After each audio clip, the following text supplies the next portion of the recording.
Hello, listeners, and welcome to this week's episode of The Cult Vault. I'm your speaker, Casey, and before we get started, hello and welcome to a new top-tier patron.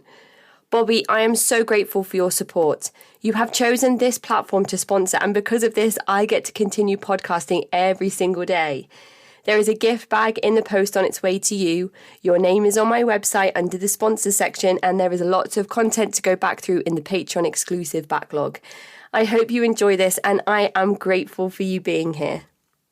For this episode, I have a special guest, author Heather Grace Heath, who has penned a memoir titled Lovingly Abused, a true story of overcoming cults, gaslighting, and legal educational neglect.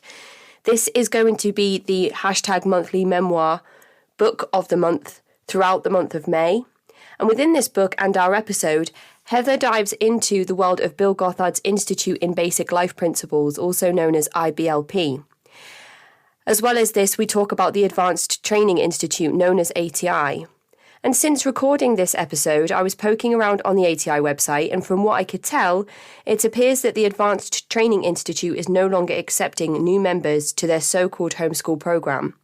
And this came as quite a shock to the former ATI community, whose entire childhood and education was based around this neglectful program. I asked Heather if she had any words on this to include in today's episode, and she said, "It's a positive that on the ATI website the wording went from is to was. It shows they are afraid and are trying to remove themselves as far from ties to abuse as possible. While this is all most of us have wanted, it still feels like a massive betrayal. There was no acknowledgement, nor apology, nor thanks to the thousands of us who lived it and supported them. It feels like they erased everything. Even my entire schooling is reduced to a study of the Sermon on the Mount. Granted, that's what it is, but having them sell it as that after gaslighting us and forcing neglected educations is just a slap in the face. It stings harder knowing that they know it's a load of shit. I'm concerned that people will absolutely still use this to homeschool, and now it's available to anyone with even less accountability than we had, means it looks like the problem is solved, but really, it just got a whole lot bigger. I don't trust them. I think it's a rebranding and a gaslighting tactic. I'm only happy that they see us coming." Here is author Heather Grace Heath. So hi, Heather, and thank you so much for agreeing to come and chat with me today about a new topic on the show and your incredible memoir, Lovingly Abused, about your experiences growing up in Bill Gothard's Institute in Basic Life Principles. Would you like to start by introducing yourself to the listeners? Sure. I'm Heather Heath, and like I told you before, this is not how I normally sound, but I really like the way that I sound right now because my sore throat voice sounds more grown up than I normally sound. I was raised in Bill Gothard's homeschool program, which was the Institute in Basic Life Principles is the more broad program, and then the Advanced Training Institute is the exclusive homeschool program, but we can get into more of that later. So I was homeschooled my entire life. I never went to traditional kind of school classroom at all. I did end up getting my associate's degree, but that was also online, so that was still kind of like a homeschool setting. And now currently I have 6-year-old twins, and I'm married to a emergency room doctor. We live in New York, and I'm a paramedic, and I've been a paramedic for 13 years, and I love it. And that's where we are now. I love it. And I just loved your book as well. And I actually caught myself like telling myself off because one of the chapters says, but look how well you turned out. And I was thinking like your pop culture references and your humor and your wit and your intelligence, considering how much you missed out on in terms of what other children in secular environments may have experienced. I caught myself having those thoughts like, wow, the references to pop culture, I get them, especially the Jim Carrey's most annoying sound in the world quote. I was like, yeah, I just love that. So I did catch myself having those thoughts and feelings, and I'm really excited to really get into the bulk of your memoir, Lovingly Abused, to talk about your writing style, your experiences, and everything that you are bringing to the public forum around the ATI and around trying to highlight some of the dangers of homeschooling in America and around the world. So this movement, it's a new one that I haven't covered on the show before. So I wondered if you could give us a brief history about Bill Gothard himself, the IBLP, and the practices he developed before we dive into some of the more funneled things that happen inside of his practices. Yes. And so I know you said this is more conversational, but everything that you just said in the beginning, before I forget, I want to tell you that referencing of pop culture things and, oh, look, she's so well-rounded and she turned out so well, that is a complete cover and just like a safety measure for us. Like, I've never seen the movie where Jim Carrey makes that sound. Oh I my saw goodness. the preview for that. I've only seen the trailer, and I know that is a thing from a trailer of like a different G-rated movie I've seen. I've never seen the movie, but I know that that's a thing that most people will know. So that's why I can reference it. And that's the thing that will like not send up a red flag to people of like, oh, she doesn't get out much. Oh, she's not, in the world and stuff. So we learned how to pick things like that, little popular things out that people would know, and think that we had a lot more social interaction than we did. So this book is working on another level for people that have had these experiences, to have an inside joke with them, like, oh, I'm making these references, but we all know that I don't really know what I'm talking about. No, it's so funny that you said that. You're like, oh no, she's fine. She turned out okay. But that is a cover, and basically so that you can have a normal conversation with someone, so they don't recognize that you're stupid, basically. And basically like not realize that you're uneducated because you can hold a general conversation. So that's kind of just a protection thing that we naturally do. I kind of feel a bit cheated. I kind of feel like the Heather that all the Broadway references I've seen all the plays. Right. Okay. I can quote you The Music Man anytime you want. But the Heather that I met in the book is not necessarily the Heather that we're going to meet here today on the show, which is really like meeting two different people. But also there are parts of the book where you reference back to your social media, where people can go and watch you having these experiences for the first time, learning things for the first time, things at like a preschool level that your twins were learning, and there's reaction videos of you that exist where you're like, oh my goodness, dinosaurs and humans didn't live at the same time. And so I kind of guess that there are clues. I guess there are clues throughout the book that allude to perhaps this persona that exists. Wow, that's, you've thrown me. I know, I'm sorry, but you brought that up, and like it was like I was discovering that at the same time. I'm going, wow, that was a thing. No, that's a shield. No, that's the thing I do. Wow. That because when like other Xers, so the people who have got out of ATI, we call ourselves Xers. So when I talk to them, we'll make kind of references to pop culture stuff, but things like that of like previews. So we've seen like the popular parts of movies, but we haven't seen the actual movies. We just know enough to talk about it and get through a conversation. But before we hit record, you did reference a Friends episode, and I really haven't watched much of Friends, but I knew the reference that you were making because it's one of the more popular ones. So there we have it, both sides, both perspectives. But I've watched all of Friends. I just haven't. Maybe I need to. Yeah. No, it didn't age well. Okay, so he started, so his father was involved in evangelism and such, and his brothers and such. I don't know a lot of the history on him because I focused more on the parts that happened to me. But what I know is that he started his seminars and his Institute in Basic Life Principles basically so that he could have an organization that couldn't kick him out. Yeah, I think he was part of the Gideons, which this is my first international podcast that I've done. Do you know who the Gideons are? I don't. They're a Christian organization. They're the ones, if you come to America, I've only ever been to America and Canada, but in every hotel there's a Bible in the nightstand table, and the Gideons are the ones who put them there. Right. Okay. We do have them over here in British hotels as well, so maybe they exist over here too. Yeah, I don't know. I've never gone anywhere, but in America there's a Bible in every hotel room, which I'm surprised that that's still a thing. But but he was in the Gideons, and he was kicked out of the Gideons. This is as far as I know. I'll put that little disclaimer. Like, that is the facts that I have been told and that I know so far. If someone can prove me wrong, that is fine, and I will take that correction. He creates this place that he can't be kicked out of, but as it's Right. kind of distinguished in your book, it's not its own Christian sect, it's not its own small Right. religion, and you were very were very adamant that that point needed to be made in your writing, which I appreciated, because I may not have understood that if that wasn't in the book. So I wondered if you could just explain that for the listeners as well. Yeah, most people don't understand that, and they think this is a church. And when you say cult, they think church, they think religious worship.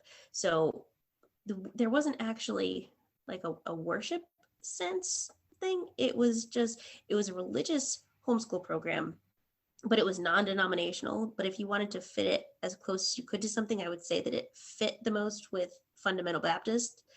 But there was like Methodists and River Brethren and Amish and Mennonite and Calvinists and all kinds within ATI and IBLP. So it was just, you, as long as you believed that, like, Jesus died on the cross and that was your way to salvation, basically you were fine. And anything surrounding that, you could do whatever you wanted in your belief in your individual church. So Bill Gothard was not a pastor, or is not, he's still alive. He's not a pastor. So like, he didn't have church services or anything. So he doesn't preach sermons. He teaches lessons, basically. Do you know if he has a specific branch of Christianity that he does align himself with? I mean, I would have to look it up. I don't know what he specifically identifies with. I know like, he's saved, born again Christian, and he's King James only Bible person. Like, he has his own version, like, publication of the King James Bible with his Bible studies in it and the cross references and things, and like Bill Gothard's notes, and everybody in ATI, like, it was a big thing if you got a Bill Gothard Bible. Wow. Okay. Mm-hmm. Maybe that's where some of the confusion comes from then. If he has his own interpretations of certain texts, and you're not affiliated to the same Christian sect that Bill Gothard assigns himself to, perhaps that's where there may be some confusion, because do you take his version of the King James Bible as the correct version because you follow his teachings so closely? So maybe that's where some of the confusion comes from. But which Christian sect did your family assign themselves to? We were, well, if you ask my father, we were independent, fundamental, Bible believing Baptists. You know, the Bible thumpers, the, you know, hellfire and brimstone preaching, scream at you from the pulpit kind. Yeah. And I think that the reason, I don't know if they did it on purpose, but it was very convenient that they don't actually have like a full set of rules set out so that they can distance themselves, and they can do just enough to say, oh, we didn't tell you to do that. See, we're not legalistic. We don't require this of you. We suggest this and we believe this, but you have your own authority to do what you want. So, you know, we're not controlling you, and that's how we're not a cult, because we're not saying that, you know, you have to eat this thing and eat this thing and dress this way. We just suggest it. And they'll tell you in some of the charts on like how to discipline your kids, which I know that was a question that you were going to have, but they'll tell you, you know, to chastise your children, and they have no right to refuse physical punishment or whatever. And they say, but make sure that you stay within the legal limits of your area. So they kind of keep themselves safe from any liability there. And if Bill Gothard started with the Institute in Basic Life Principles, did that kind of turn into what it became over time after some people started to join and he realized that he could build a following? Yeah, I mean, basically, I don't know why he doesn't believe in evolution, because that's what happened with his seminars. So it started as the Institute in Basic Youth Conflicts, I think, like really, really early on. And that's when my mom started going to it in the early 70s, I believed. It was brand new. And she's got the books from when it was like the original ones of basic youth conflicts, and hardly anybody has those. So I was thinking, I'm like, can I have those? Um, so that was when, there was just kind of, nobody knew about it. It was just word of mouth, and like people would hear about it from their pastor. This other church was doing it, whatever. And then it grew into this thing that promised you peace and harmony in your home, and you'd have all these blessings and whatever, and you were invincible. And so tens of thousands of people would go to this seminar, and then they would tell you about homeschooling. And then they developed their own homeschool program because everything else was too worldly and not good enough. So they developed their own. Basically, everything that they see people are getting interested in, they can kind of take it and hone it in and make it one of their programs. So now there's tons and tons of stuff. It started with just the basic youth conflicts, which is now basic life principles. And they've got Excel and Commit and Tell Us and Verity College. And then they have, there's some that they work closely with, like Alert and Reform is Unanimous, and that aren't exclusively IBLP programs, but the Venn diagram overlaps quite a lot. Right. And if at any point you need to stop me from using acronyms or whatever, please do, because I'll just spit off alphabet soup all the time, and I know what it means, but everybody's going, what are all these initials? It's funny because I have acronyms -cult speak on my list here of notes, because one of your chapters in the book is actually dedicated to defining what each of those acronyms means, or what each of those program names actually details. And that was so important, because without that, the entire book may as well have just been gibberish when you were talking about specific experiences in certain programs. Of course, that is a technique that is used on purpose. It really does create a barrier between me understanding your experiences and you explaining them to me. Very much the us versus them tactic that is encouraged within these groups, and so I really appreciated that lengthy breakdown of what some of the terms in the book meant. I don't know if you wanted to go through kind of like a brief outline of what some of those programs were. You mentioned that they're not all IBLP programs, but there's some overlap. Is that because they are linked to Bill Gothard, that he had some hand in creating them? So they weren't necessarily created by Bill Gothard, but Bill Gothard kind of, slid himself in and became very prominent there. But also, if he's not the one controlling it, then any lawsuits or any kind of thing that comes, ramifications that comes from that doesn't affect that program. So that can be a stand its own thing. Oh, this isn't ours. That's okay. So I actually thought, so Alert, which is their air land emergency rescue team, I believe, everything stands for something, even words. Like Alert is a word, but it still stands for something. So that one is just for men, and that's their most productive thing that they have. They have an ambulance, and they do rescue training and disaster relief things. And that, I thought that was IBLPs until recently, until someone on Reddit said, no, it's not. Bill Gothard just kind of slipped in and became the prominent one in it. I didn't know that.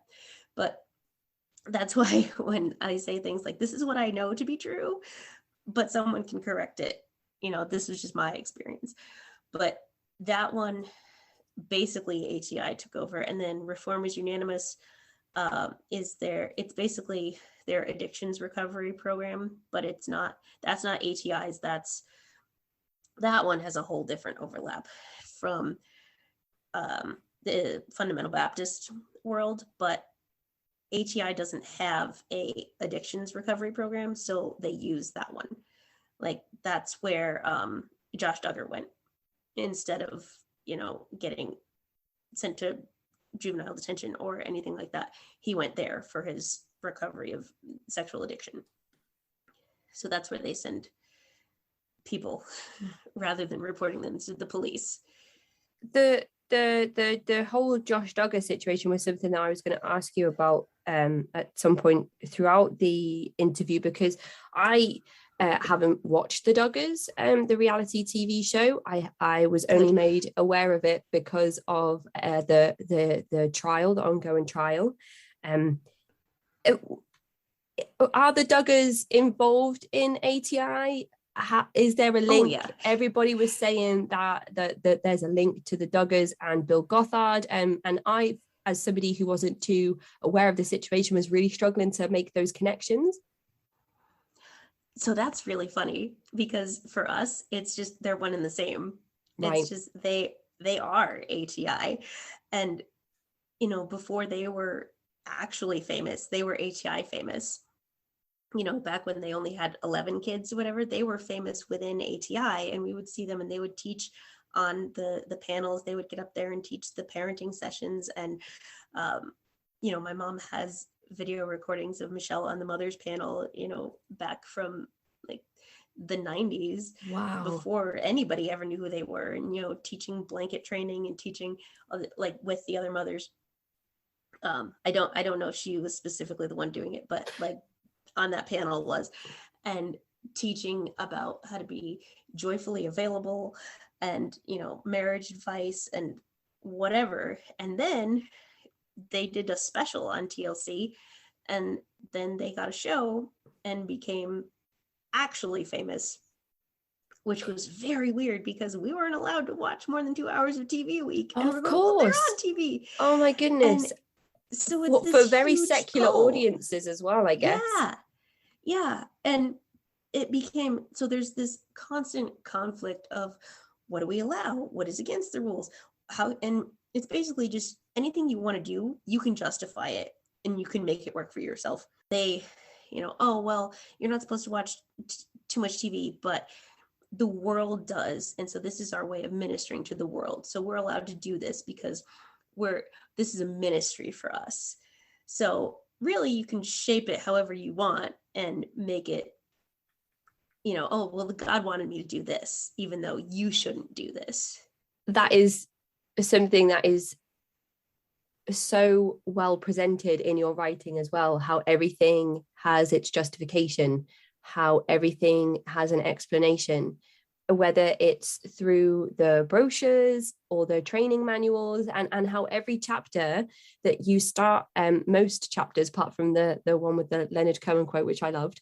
Yes, I love Leonard Cohen. So every chapter kind of starts with a section of one of those manuals or brochures, and out of context, it just sounds awful. It just sounds so awful. If somebody was to read that to me and say you have to apply that to your everyday life, I'd be like, absolutely not. And of course that's the case, because it's a very slow funnel into taking all of these things that the manuals and the brochures teach you on board and applying them to everyday life. But it's interesting because in that same way, people are using those parts of the manuals and the brochures to do the opposite. They are using them in their own context to justify why a woman should behave a certain way or shouldn't behave a certain way, why a man can behave a certain way. And I just thought that it was really interesting how you put those things in there for everybody to read. So there's so much in there, and it's taken firsthand from the actual manuals that you still have in your possession, I believe. I do. I have boxes and boxes and boxes. They're like in my guest room. I have like a cult shelf. And when my sisters-in-law came for Christmas to stay in there, they're going, it's haunted in here. I don't want, this is like worse than staying in a haunted thing. This is like demonic possession cult shelf. I don't like this. when you watch the documentaries about people that have joined an MLM and then left, and they've got a whole garage full of all their old stock that they can't sell, so it just kind of hangs around there, and sometimes they Yes. bring it out in documentaries to be like, look Yep. at all this really bad stuff that I was trying to sell to other people.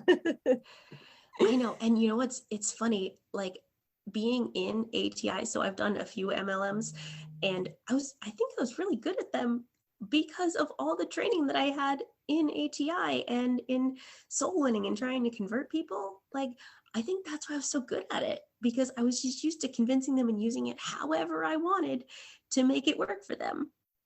Maybe it was the excitement of actually being able to earn, even if it's just a little bit of money for yourself. Maybe that it was the excitement of being like, I'm a woman and now I'm making money. Yeah, well, that was also encouraged in, like, MLMs are pretty big in fundamentalist circles, at least in America. Like they're pretty encouraged because women can work from home and still take care of all their children in homeschool, but also make money.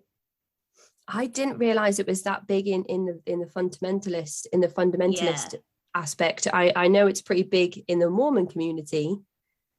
Wow, Yeah. So that's that's really funny. interesting. Like, I didn't buy into LuLaRoe because I was like, oh, those are Mormons. It's like Like, a it wasn't conflict of because the interest. stuff, it was because I was a Baptist and they were Mormons and I could see it. And I was like, that, no, that's that's way too culty for me in a cult. But it was a different one and I could see it. And I was like, they look like Mormons. I'm not doing that. And that was the only reason I didn't. And I thought, I finally just got to wear pants. And now they're going to dress all in these frumpy, like, things that, no. And then, people were saying, oh, they're not because they have leggings. Look at these leggings. Yeah, they're doing that to convince you that they're not a cult. I've done this. I've played this game before.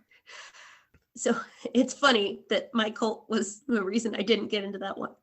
It's but the point you make about at the very end of the book, where you make the point of being wary about cult hopping, and making sure that you take a step back and take some time for yourself before rushing to find the next thing that feels comfortable and safe for you, and may just actually be landing you in another hole that may result in more stress and trauma being inflicted on yourself. I thought that was really powerful to put that towards the end of the book, so that when people get to the end, they're like, that is what I will take away from everything that your story teaches us. I hope so, because even with, people are really kind of attacking the deconstruction movement, and they're saying, well, now that's a cult. Like, ATI basically has a whole rebuttal website of like, we're not a cult, you're a cult.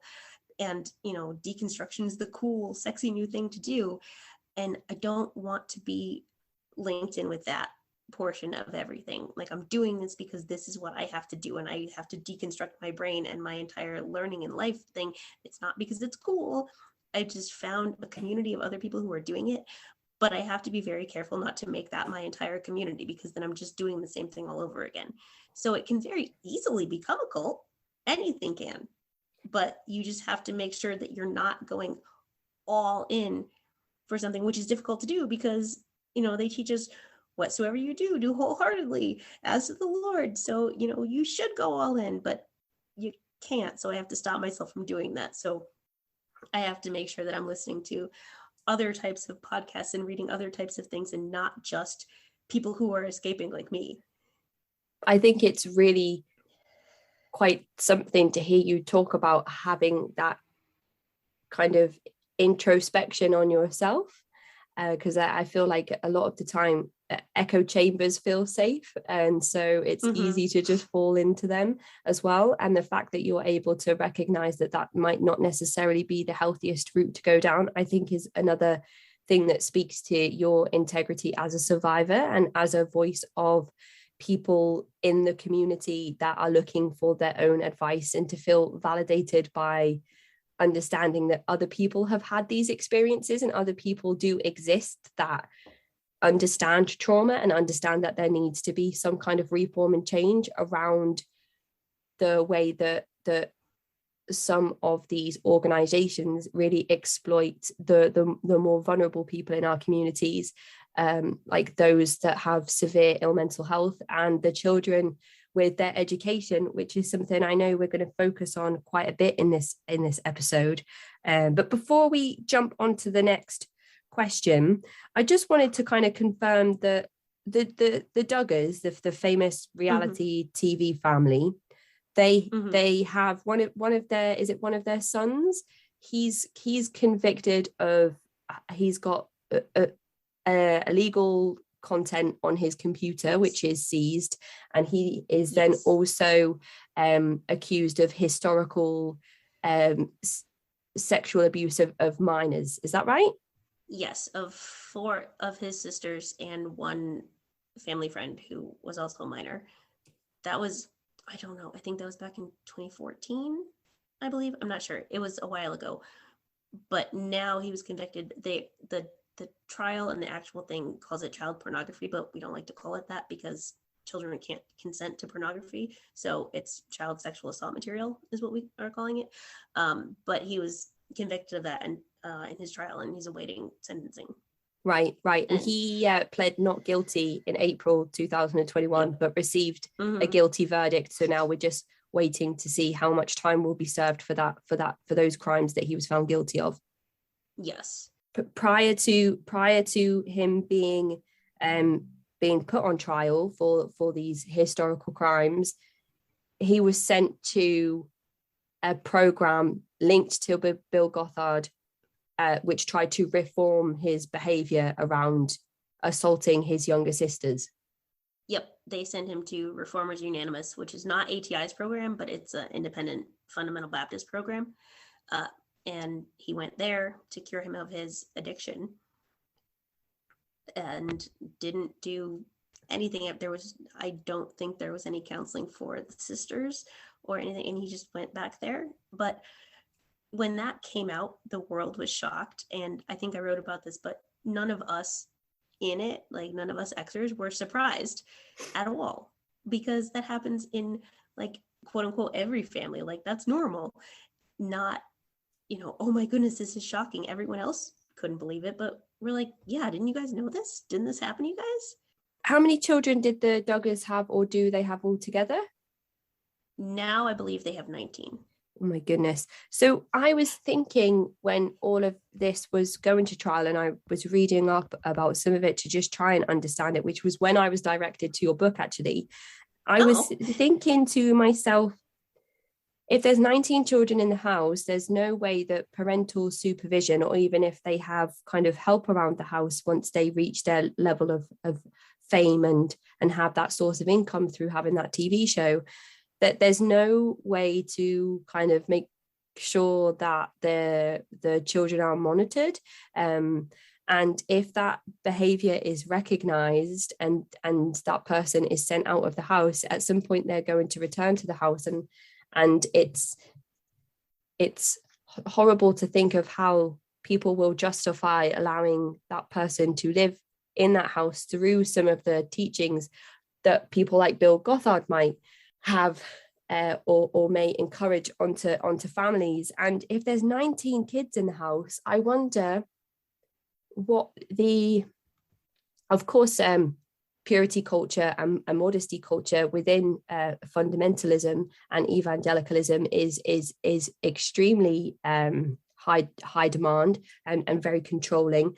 But if there's 19 kids in the house and there's babies being born all the time, I just wonder, behind closed doors, what the attitude towards sex and babies and all of that stuff was like in the house, because it just feels like, how could they not be aware of babies and sex and all of that if there's 19 kids in the house? And so it would be I don't know, mom's just joyfully available all the time. And then the younger sisters are the ones that are at risk. So I mean, I'm not accusing anybody of anything here. I'm just speculating my thoughts as I had them, and kind of wondering what really happened around that situation. So thank you for clearing that up for me, who the Duggars actually were and their relationship to ATI. The term quiverful comes up all of the time. Is that why they had their internal ATI infamy, because they had a quiverful family, or is it just because they? I think so. Right. I think so. There was a lot of quiverful families. I mean, that was the thing. And I only have one sister, and my mother was just like blasted for that all the time, because she wasn't letting God work in her life, and she wasn't letting God do what he wanted for her family, because she only had 2 kids. But that part of your book is heartbreaking, because you explain that she almost died in childbirth with you, and was warned that if she was to fall pregnant again, she would be at risk of losing her life with every subsequent pregnancy. Oh yeah, she got very sick. Yeah. And well, I'm currently writing a prequel. I'm writing my mom's story now of how she got into it. And even just like, I thought I knew her story, and apparently I don't know the thing. I just know the surface of it, and hearing hers, like, you'll just break. Oh my It's goodness. terrible what they put her through, and the trauma of, this is what you have to be, and you have to do this, or you don't love your children. Basically, every time you don't have a kid, you just, killed one of your kids. That basically. story is so important. Her story is so important for people to understand. How could you let that happen? I always reference back to my interview with Mary Mahoney and her memoir, Abnormal Normal: My Life and the Children of God, because people I was just always listening to say, that today. oh, Mary's just so incredible. But people always say, like, oh, how could the parents allow those things to happen in the children of God? And her story, after reading her memoir, I was like, wow, I have done 200 or so of these episodes, and I have just learned so much more about the systematic approaches into how this happened, and really answers those questions on why wasn't there change, why didn't people stop this. And that's why your mum's story is so incredibly important in educating other people, in realizing, how could you let that happen? I'm saying this in air quotes because people can't see me. So that will be really, really exciting to read. Yep. But I felt for her in your story when you said that she'd succumbed to that pressure and eventually decided to have another pregnancy, which is where your sister comes from. But right. And obviously, like, I'm glad I have my sister, and obviously, absolutely, like, everybody's happy my sister's here, and that's the way that they justify having all these kids. Like, oh, now could you imagine your life without this kid? Obviously, you're not going to be like, oh, well, you want this kid now, and it's just this constant mind game of, well, could you say you didn't want this person to be a person? What if this person was never a person? But then it could stop my mother from being a person. This person's already here, and you're going to destroy them for the potential of something else. And from your perspective as well, being a child terrified that your mum might not come home, there's the perspective of the lives that would be affected if your mother wasn't able to return home from that labor. So of course there's that to consider as well. It's not just her safety and well-being that should be considered, it's the entire family, and she's your primary caregiver, so you're her dependent. She was my entire world. And being homeschooled, like, there were no other eyes on us. There wasn't like teachers or anybody who would say, hey, let's step in, whatever. Like, I mean, people knew I was around, but there wouldn't be a whole system to kind of swoop in and take care of me. I would have lived with my father and probably my grandma. That would not have been great. Like, she wouldn't have been able to take care of me long term. And it's funny. So, like, even though I wasn't a quiverful family, I'm still very much the quiverful mindset, like my instinct brain, kind of like, I have twins and that is it, and we are not having more. I am not having a full quiver. And like, my quiver is very small. But like, I don't know if you saw Encanto. I haven't. No, my niece and nephew are singing all the songs though, so I do need to get around to it. But there's a part in the song, and they're introducing the family, and they're like, so many kids in the house. There's 6. And they make it like this big deal, like they got to round up all the grandkids and introduce them. I'm like, there's 6 of them. How is that? That's not even a van. That's so funny though, they wouldn't even have to buy a bigger van. 6 to me They is a could fit big in one. number. That's so Yeah. interesting. The And different. that's not even one family, they're cousins. So I thought it was hilarious because, well, that's nothing. Like, granted, we only had 2, but all our friends had at least 8. Wow. Oh my goodness. I suffer with hyperemesis gravidarum when I'm pregnant. I could not Mm-hmm. go through another pregnancy. Mm-mm. I just couldn't do it. It's oh, so to have that pressure and expectation on me as a person when I suffer with that condition. I remember Mary speaking about how one of the women that she worked for in the Children of God had that and was expected to just travel around and have all these babies. And there must be so many women that maybe don't even understand that that's what they're suffering with. And it's absolutely debilitating. It left me hospital bound on a drip. So people that don't even have Mm-hmm. access to that type of medical care, that can't get those fluids into them, that just can't keep any food or water down, where you just want to be in a coma because you can't take any more. And those poor women that just keep having more and more pregnancies because of this level of pressure and expectation, it really does kind of make me feel for them, like in my chest. It makes me kind of like Mm-hmm. it's not a nice thing to experience at all. Of course there's the baby at the end of it. Well, sometimes there Yeah, of isn't. And then course. so many, like, I've lost 7, and like I'm just not good at carrying them. I have a terrible oven.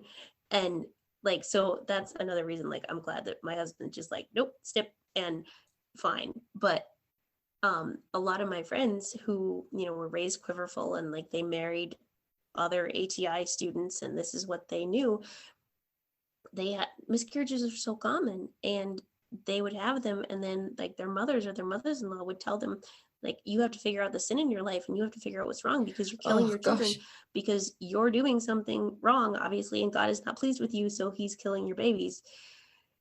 It's so abusive. that is awful. That is so Mm-hmm. so oh my goodness. That's that when the mother is already experiencing that level of grief and Mm-hmm. sadness, and already maybe wondering, why is this happening. I'm sure you had all of these thoughts and feelings, and then to have somebody in your ear telling you that Yeah. it's your fault, that's Yeah, so a lot of people heartbreaking. don't announce a pregnancy until, 12 weeks or whatever, because, they want to make sure that everything Yeah. is going to kind of stay. But in that world, you don't announce it because you don't want to deal with the chastisement on top of the grief. Because if they know that you lost a baby, then you're going to have to deal with, what did you do? What, Oh my what goodness. do you need to reform in your life? What sin do you have? What do we have to look at, rather than just like, this sucks?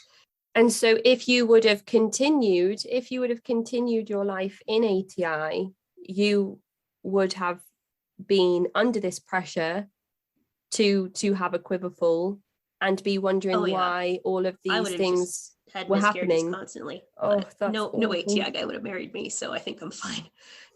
They and didn't like and me. talking about ATI, I mean, I know that we've talked about the institute and basic life principles, so that's kind of like the big, I want to use the word umbrella, but I know that I means know, I something was thinking that too. I different. know, there's no better term. It is the umbrella, but it's perfect. So They're the umbrella that's over it. IBLP is the main thing that has all of the seminars that you don't have to be a member of anything to go to. You can just go to like the basic seminar, the advanced seminar, the financial freedom seminar, the anger resolution seminar, blah, blah, blah. And then the membership stuff is ATI, is the homeschool program. right. So everything ATI is IBLP, but not everything IBLP is ATI.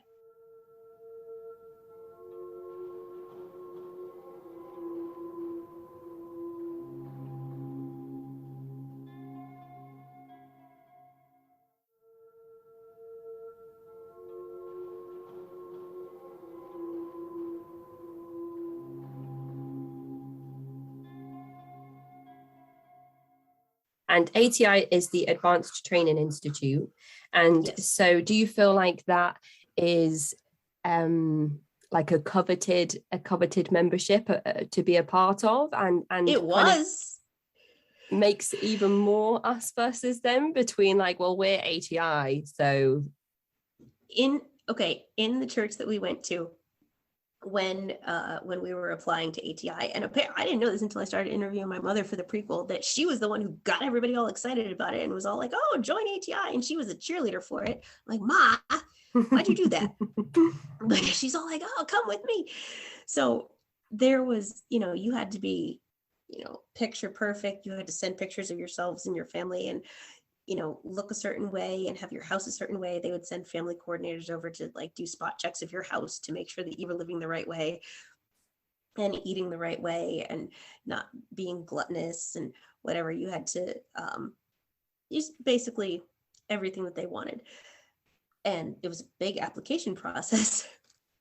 And so a bunch of families in the church joined or like applied the same year. And there was this one family, and everybody was so mean to them and bullied them. But like this one family, nobody thought would get in because they, they were in a lower income neighborhood than everybody else. And they were larger than everybody else. And they, watched TV and they ordered pizza and they, indulged in sinful activities such as listening to the radio.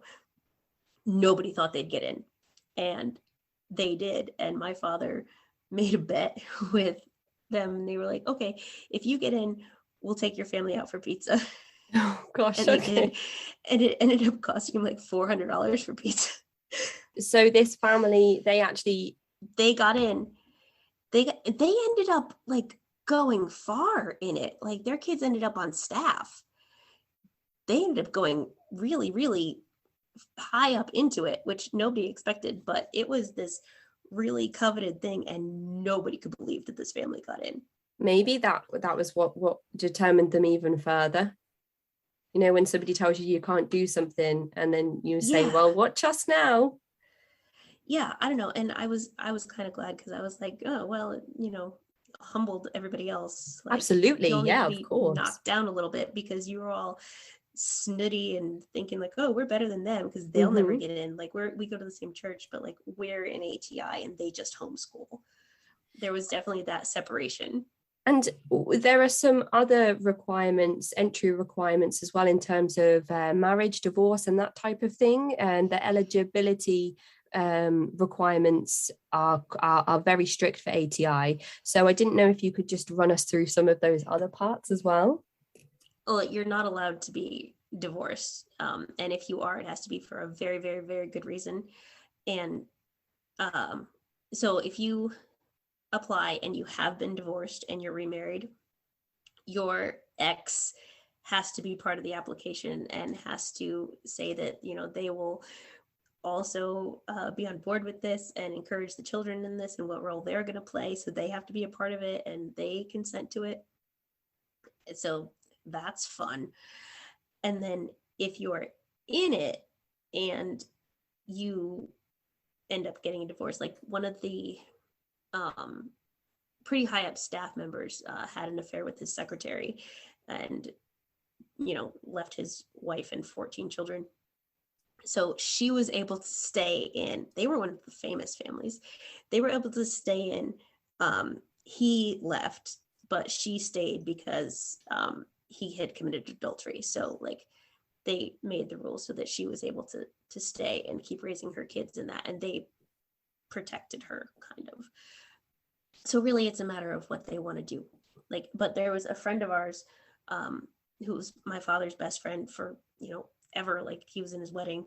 That guy wanted to be in ATI with his daughter, but he couldn't because he was divorced and he was a single dad. And the mom was like, no, we're not having any part of this. So that girl, we grew up together, and she, we talk on Instagram and stuff, and she knows all this stuff and she's very adjacent to it, but she was never actually in ATI. Like she went to public school, but she still has all the ramifications and all, she went to the children's seminars and has a lot of the same trauma from the upbringing and teachings of this, but she wasn't actually in it because her dad didn't qualify. Right. Oh my goodness. But so she still had all the rules. So it's really quite convoluted for people that aren't aware of the actual inner workings of the IBLP. And when it comes to ATI, at this point, I mean, Bill Gothard must be like a famous figure in the fundamentalist world. I'm sure that he must be like making a ton of money at this point as well. I don't think so anymore, because now he's not part of IBLP anymore. Like, he stepped down because there's been lawsuits and such about sexual assault, which they are all happy that like nothing came of it because the statute of limitations was up. Oh So gosh, okay. yes. Um, and so he's not on the board anymore. So it's a new board. So he's the founder, but he's not part of it. So they can say, no, we're not, it's not him anymore. He's new and it's fine. But the scary thing is that Gil Bates is on the board now. And I don't know if you know who that is. But, but in my head, I said Bill Gates, like Gil Bates, yeah, Bill right, Gates. right. I know. No, not Bill Gates, Gil Bates. Yeah, I know.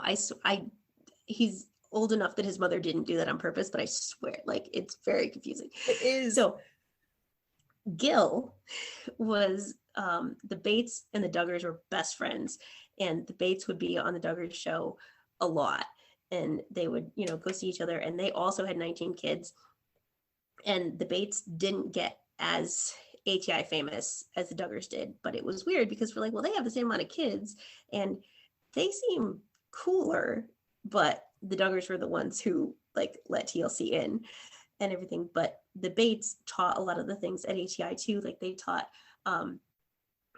small businesses. Like, they created a lot of businesses for themselves, like window washing and home industries were big, like work from home, work for yourself, don't work for a boss, basically, so you don't get seen by the government. And so the Bates ended up with a show on TLC after like the Duggar stuff kind of started happening and people started like not really loving that. The Bates got a show and they were a little more liberal in that, like, the guys wore jeans and, like, I don't know, they just seemed more loving and fun. So people are like, oh, well, they're nice, like, they don't have as many rules, and none of the brothers assaulted those sisters, so that's cool, you can have this like ideal lifestyle and that. So now Gil is on the board of ATI, and people are thinking, oh, this isn't so bad, now he's going to turn it around and it's going to be great because now Gil is on the board and it's going to be so good. Yeah, well, some of those kids were at the insurrection, and they have like so many things that have been pulled, like TLC pulled their, or not TLC, whatever network they were on now, they shot the whole season of a show and then pulled it, and they're not going to air it because of some kind of thing that happened with them. So I don't know, but it's scary to me that people can see that as an attractive thing of he's on the board of ATI, and so it's going to be a different thing now because he's wholesome and fun and like their family is great, so let's go to this, and they're going to be attracted to it, and it's going to be way worse than it was in the beginning. But that's how they keep getting people in. It's in and kind of links to what we were saying before we hit the record button about some recent interactions that you've had, and how you were trying to approach maybe a different audience that you may not otherwise reach with your work. And I always kind of link it back to when Kim Kardashian started her own true crime podcast. And there was a lot of talk amongst the true crime community about whether it is somebody with her kind of level of fame and access to resources and studios and production teams and advertising and all that stuff should really take up space that the other podcasters use whilst trying to promote their own true crime podcasts.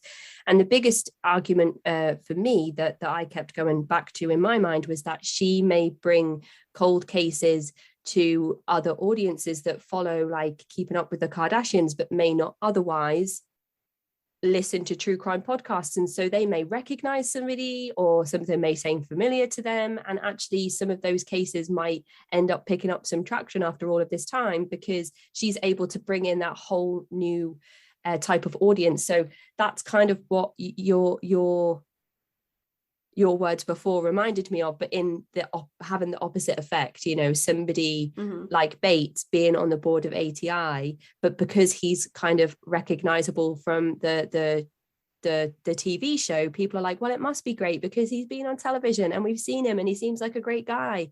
So it's the opposite of well, they of know that they know their interaction with the Duggars, and they know that they're friends and whatnot, but they see them as different from the Duggars, and they see them as wholesome and what the ideals should be. But there's a lot of dark stuff there. And even my mom, like, she knows how bad all of this is. And I told her that Gil was on the board, and she goes, oh, that's great. Oh, maybe it'll get turned around. I'm like, Mom, no, bad is not the reaction that we want. And then even within like our private ex-ATI student chats and whatever, some people are still like, who have come out of it, they're still like, oh, well, the Bates are so pure and the Bates really did this right, so they're really going to turn this thing around. And it's just, no, it's kind of, there's so many levels of stuck. Yes, absolutely. And the way that you spoke about how your mum had the tapes of the mother of the Duggar family, Michelle, kind of giving her workshops and giving her presentations, and how everybody used to really revere the Duggars and how they presented themselves, is how people seem to now perceive the Bates family, like saying they're so pure, they really do everything by the book. That seems to be, from what you've said, how everybody saw the Duggar family when they were kind of at the height of influence within Very ATI. much so. And the fact that there is sort of like a rehabilitation program that exists for people with addictions or the need or ability to sexually abuse minors and children within their home or outside of their home, maybe that's not something that people are told about straight away. Maybe that's not something they realize is a part of ATI, and that this information around Josh Duggar was available to some members of leadership before it became public knowledge, and he was actually sent somewhere to try and change his impulses and behavior. So somebody must have known about it. And if the Bates were as close to the Duggar family as the TV show and others like to point out, then it's perhaps knowledge that the Bates had around Duggar's behaviors. So what's to say that there's not other influential families within ATI that are going through those same processes, which is terrifying. There absolutely to think about. are. I mean, and I talked about it in the book a little bit about how they would make us confess like what role we had in our assault if we had been assaulted. And I had not been assaulted, and I was sitting in that circle, and they were all confessing about what they did to bring it upon themselves, like they wore a nightgown that was too tight, or their shirt was too thin, or they did something to tempt their brother, and that's why their brother assaulted them. And I said, that was not your fault. And I was locked in my room and told that I just didn't understand because I didn't have a brother, but this is what happens. No, so that was just standard teaching, like not on paper. They're not going to write that anywhere, but that's what so many of us, we say, oh yeah, they told us that. We can't watch The Handmaid's Tale because there's the scene in it where they have like this circle where they're confessing to like why they were raped, and that was so realistic of what they had us do, of confessing our role in it and why God let that happen to us. So that's a pretty common thing. There's so many things you've mentioned so far that relate back to the troubled teen industry that we discuss on the show so much. You mentioned the WASP programs briefly before, how people would be encouraged to kind of go work there because there's no oversight, there's no institution or no governing body overseeing any of those practices. So that's the Worldwide Association of Specialty Programs and Schools, which are commonly associated with some of these wilderness programs and therapeutic boarding schools that we talk about on the show. that again are severely lacking in educational curriculum, and actually allowing a lot of these individuals who have been taken from their homes as unwilling participants and held against their will in captivity, and then leave these programs sometimes at the age of 18 without even a GED or certificate to say that they have completed their educational studies. There's the mention of sitting in circles and confessing to things that may later be used against you, or used to victim blame why you may have been a victim of abuse, sexual abuse, physical abuse, and how or why you may have brought that on yourself. There's some other things you talked about of all the different programs that may not necessarily be IBLP, but there's some overlap. So a lot of the troubled teen programs have people that graduate from the programs and open their own program, or the uncle of one program in one state opens a program in another and uses his nephew's wilderness program as a blueprint for his own in another state. And so it's kind of very similar in that way, that even though they may not all be under the umbrella of IBLP, the overlap means that there is a small group of people that benefit from all of those programs being in existence, and the exploitation and abuse of participants. Yeah, there's a huge overlap, and even I keep realizing it. I mean, one of the questions that you asked in the email was about Bill Gothard and how he got started. So I looked him up on Wikipedia just to like verify things. And it said that his father was involved in Child Evangelism Fellowship. And that was a program that I went to when I was a little kid, like before I knew about anything Bill Gothard or anything. And that was with a church that was not ATI affiliated at all. That was just like a good news program, and that we would go to. And it's so weird to see all these different overlaps of things. And it's funny to talk about like being in a cult, because I was in several cults. And it's funny, I have another friend who does a different podcast, and she was at Hyles Anderson College, which is the college that I was going to go to. It's not ATI, but a lot of ATI kids go there. So and like they're the reason that I actually got out of everything, but They weren't ATI, and the overlap and the crisscross is just ridiculous. So that was why I had to do the first chapter way I did, which is essentially for my husband and my therapist. And my therapist, like for my appointment next week, he's like, could you just actually bring that book? Because I think that would be helpful. He's like, yeah, that's why I wrote it. There's some parts where you mentioned your therapist kind of flicking through some of these training manuals and just spending the whole session in silence as they go through it, and then they're like, how is this legal? And you're like, that's my point, and that was my like a whole childhood. So that's another interesting part of the book as well, just these little kind of snippets of your life and your story that we get accompanied with the practices, the programs, the various workshops that exist. And there's just so much packed into such a, I mean, I've got the book here. It's a really lovely quality as well, isn't it? I really like the way the pages feel. I read so many ebooks these days, so it's nice to have an actual physical copy.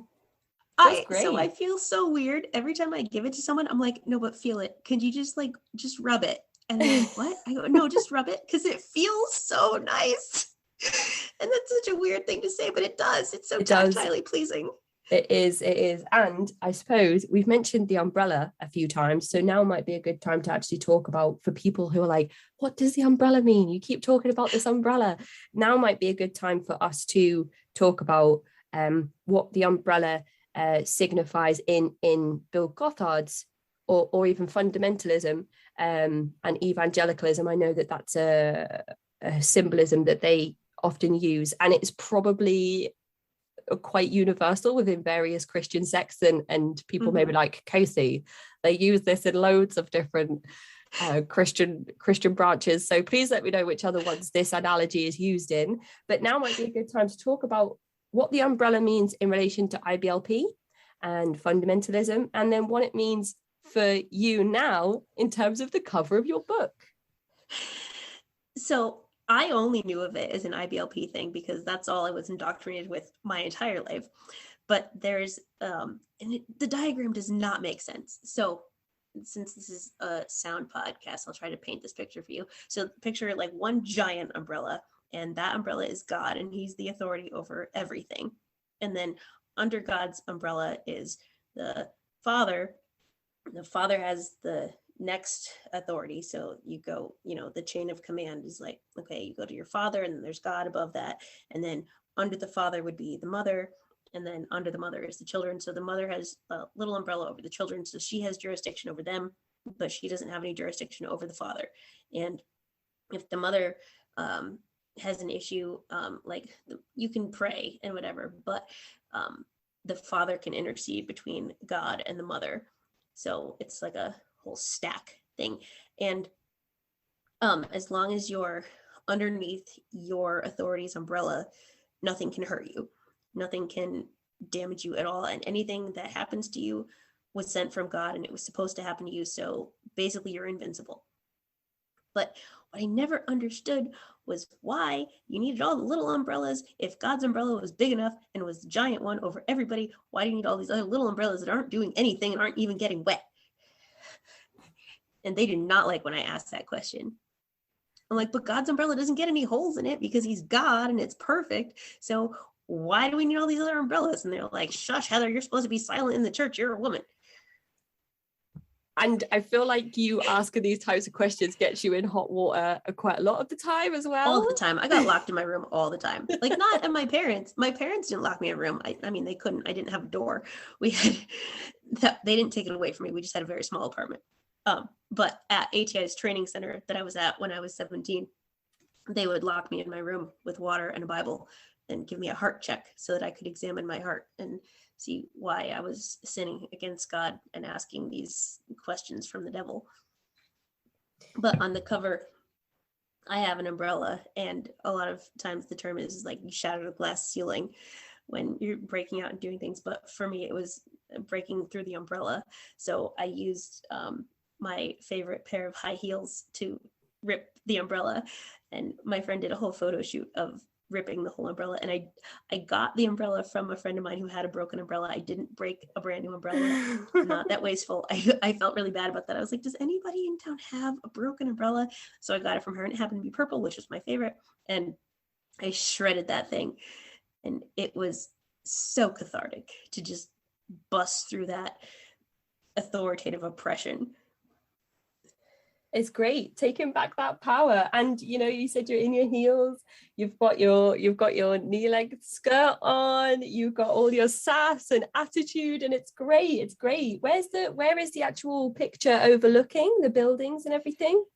So that's overlooking the city where I work, and everybody said I couldn't make it there. I was too naive and stupid and homeschooled, and so that's overlooking the city that I fought really hard to start working in. And I love that. And then I don't know if you know who P.T. Barnum is. He did our Barnum and Bailey circus. So he's from there, and my family are clowns, like actual clowns, stilt walkers, like professionals. And my aunt like traveled with the circus and stuff, so that's a big thing for me, and I love that. So this thing right here, this building is meant to be like an ode to a circus tent. I see it. It's an amphitheater, but they built it with the construction to be like a circus tent, so that would be part of the skyline.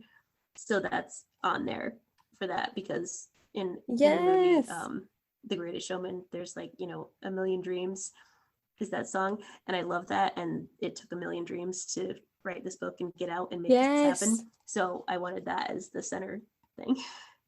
And the floor, are these all different training manuals on the floor? That's my homeschool curriculum. I'm standing on the wisdom booklets, and you can kind of see, if you look like right in the middle, like right above where it says grace, there's the little like columns, and each one, there's like linguistics, medicine, mathematics, science, history.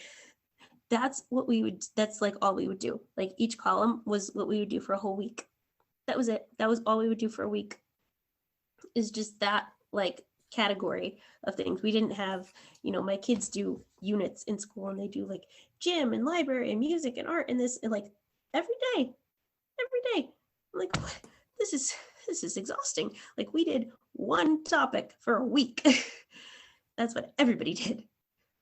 I'm sure there's studies as well around children's ability to concentrate for certain periods of time before they can no longer concentrate. I remember our lessons in school were reduced from 1 hour to 45 minutes at one point, just in the middle of a school term, because a study came out that unanimously showed that children can't focus past 45 minutes at a certain age. So they just reduced our lesson time, and that was supposed to dramatically increase productivity and kind of alertness and the amount that the children were taking in those periods of time, which meant our school day ended earlier as well. So that was also a bonus. But I can't deal with maths. So maths, like all week for a whole week, would just be my worst nightmare. If somebody said, like, what does your version of like hell, if hell exists, what does your version of hell look like? It's like either like a just vast like blankness with no sound or echoing or anything, like a blank sensory deprivation tank, or just mathematics, just sitting down and being told that I have to correctly answer things on a piece of paper. Oh, hey, what does your version of hell look like? Oh, if I describe my friend Heather's life. Oh my goodness. This is like a great segue into talking about the huge section that we had around education. And I know that we've skipped over a few questions, but I'll make sure that we circle back to them. So you've kind of mentioned there a little bit of what some of your curriculum looked like.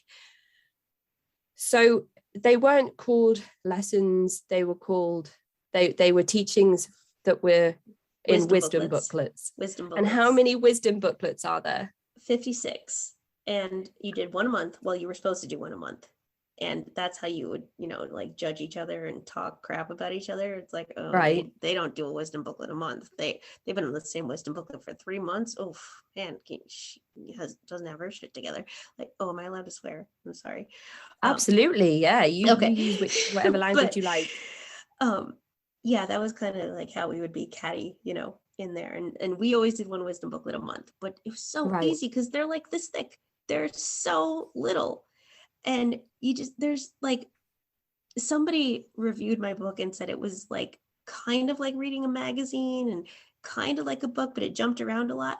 And that was kind of insulting. But then I realized that is exactly how the wisdom booklets are written.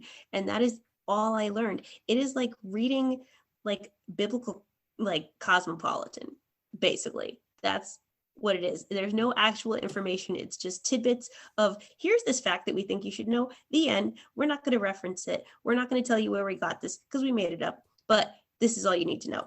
And if you question it, you're questioning God, and that's a sin.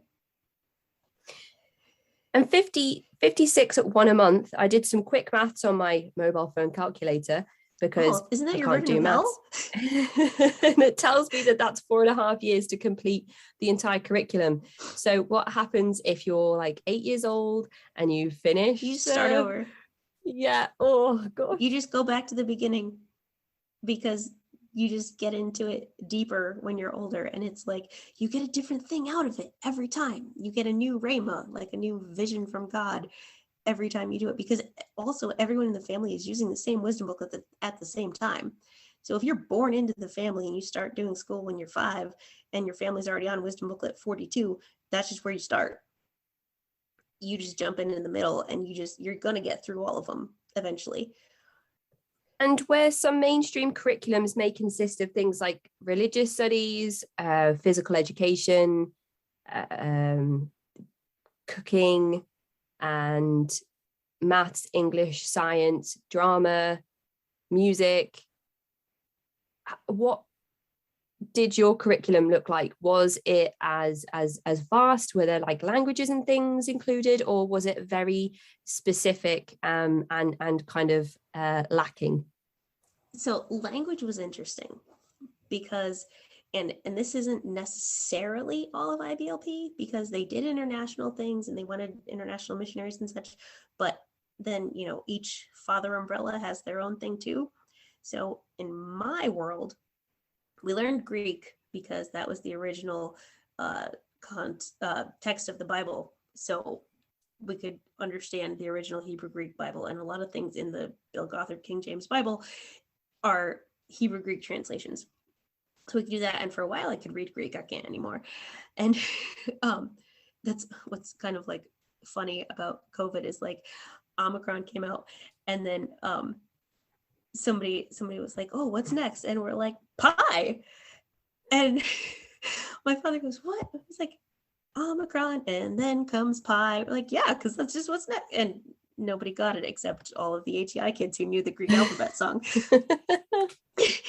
And so we had to learn that, but only in the context of biblical understanding. And then other languages we didn't learn unless we needed them to be missionary, because basically everybody in this country should speak English. And it was very like racist, but based on the Tower of Babel, because God wanted everybody to speak different languages so there wouldn't be a one world government and there wouldn't be this one world thing. So to keep everybody separate, you should speak different languages. So really it's just using biblical passages to be conveniently racist.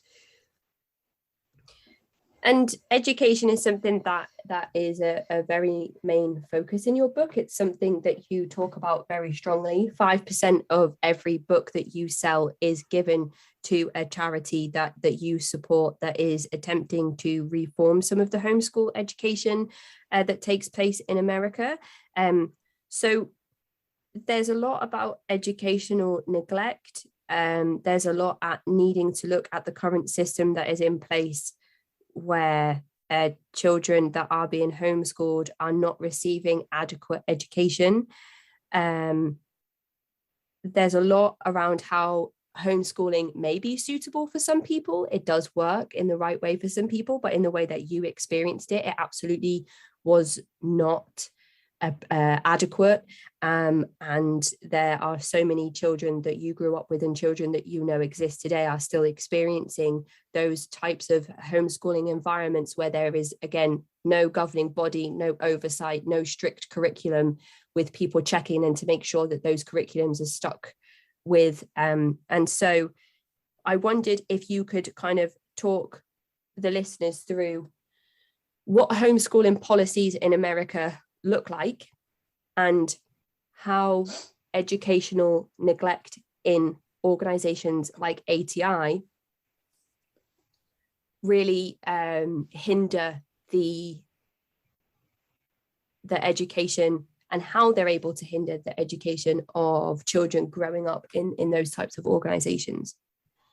So it really varies state to state. Here we don't really have a national law. It's based on state. So where I was raised in Connecticut, and a lot of people that I knew moved from New York to Connecticut because Connecticut had much lighter standards. So Connecticut was an acknowledgement state, not an approval state, which meant that you didn't have to show anyone your curriculum. You could just say, I'm going to homeschool my kids, and they'd say, oh, okay. And you didn't have to tell them anything about what you were doing, just say you're homeschooling them. And a lot of people in America also unschool their kids, which is they don't have a curriculum at all. They just basically teach them how to be people. Like they do math at the grocery store or with their taxes, or they learn nutrition by cooking and stuff. And those are that to me just feels like parenting. That doesn't feel like an education. Like that's just what you should do as a person. But that's what a lot of people here do. And I do think that homeschooling can be a good thing, because I'm at first I thought it should be illegal. Like I knew what happened to me and this shouldn't happen to anybody else. And I had no education. I have nothing to show for it. I tried to go get a job and couldn't, and had to relearn all science, all everything. Math was the only thing I did like, because it was the only thing that they couldn't argue. Like that was the only thing that was set. And there was like, nope, there's no opinions on this. There's no biblical interpretation. Math is just math. That was it. So I liked that. And sorry, I got myself off track, but I was super against homeschooling until I saw people do it well. And I saw that there's also trauma in school settings. And just because I had a bad experience in one setting doesn't mean that somebody else doesn't have a bad experience in another. So there needs to be not necessarily a uniform way of homeschooling, but making sure that kids are getting all of their specific needs met. And I know that one of the things that you wanted to talk about was with my education different from my sister's education. And I didn't realize how much it was until I started interviewing my mom for the next book, in that my sister didn't do the wisdom booklets and ATI all the way through. She switched to a different curriculum for my sister because ATI is not very academic at all. It's mostly just everything is biblical. Everything is based on biblical principles and heroes of faith, and just nothing really that's going to get you through life.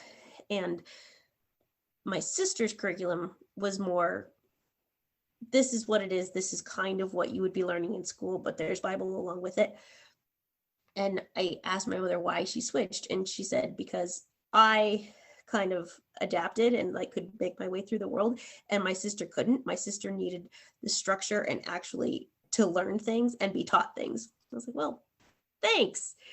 But I was really motivated, and I was annoyed that I didn't know things. So I would go out and seek the information myself and try to educate myself.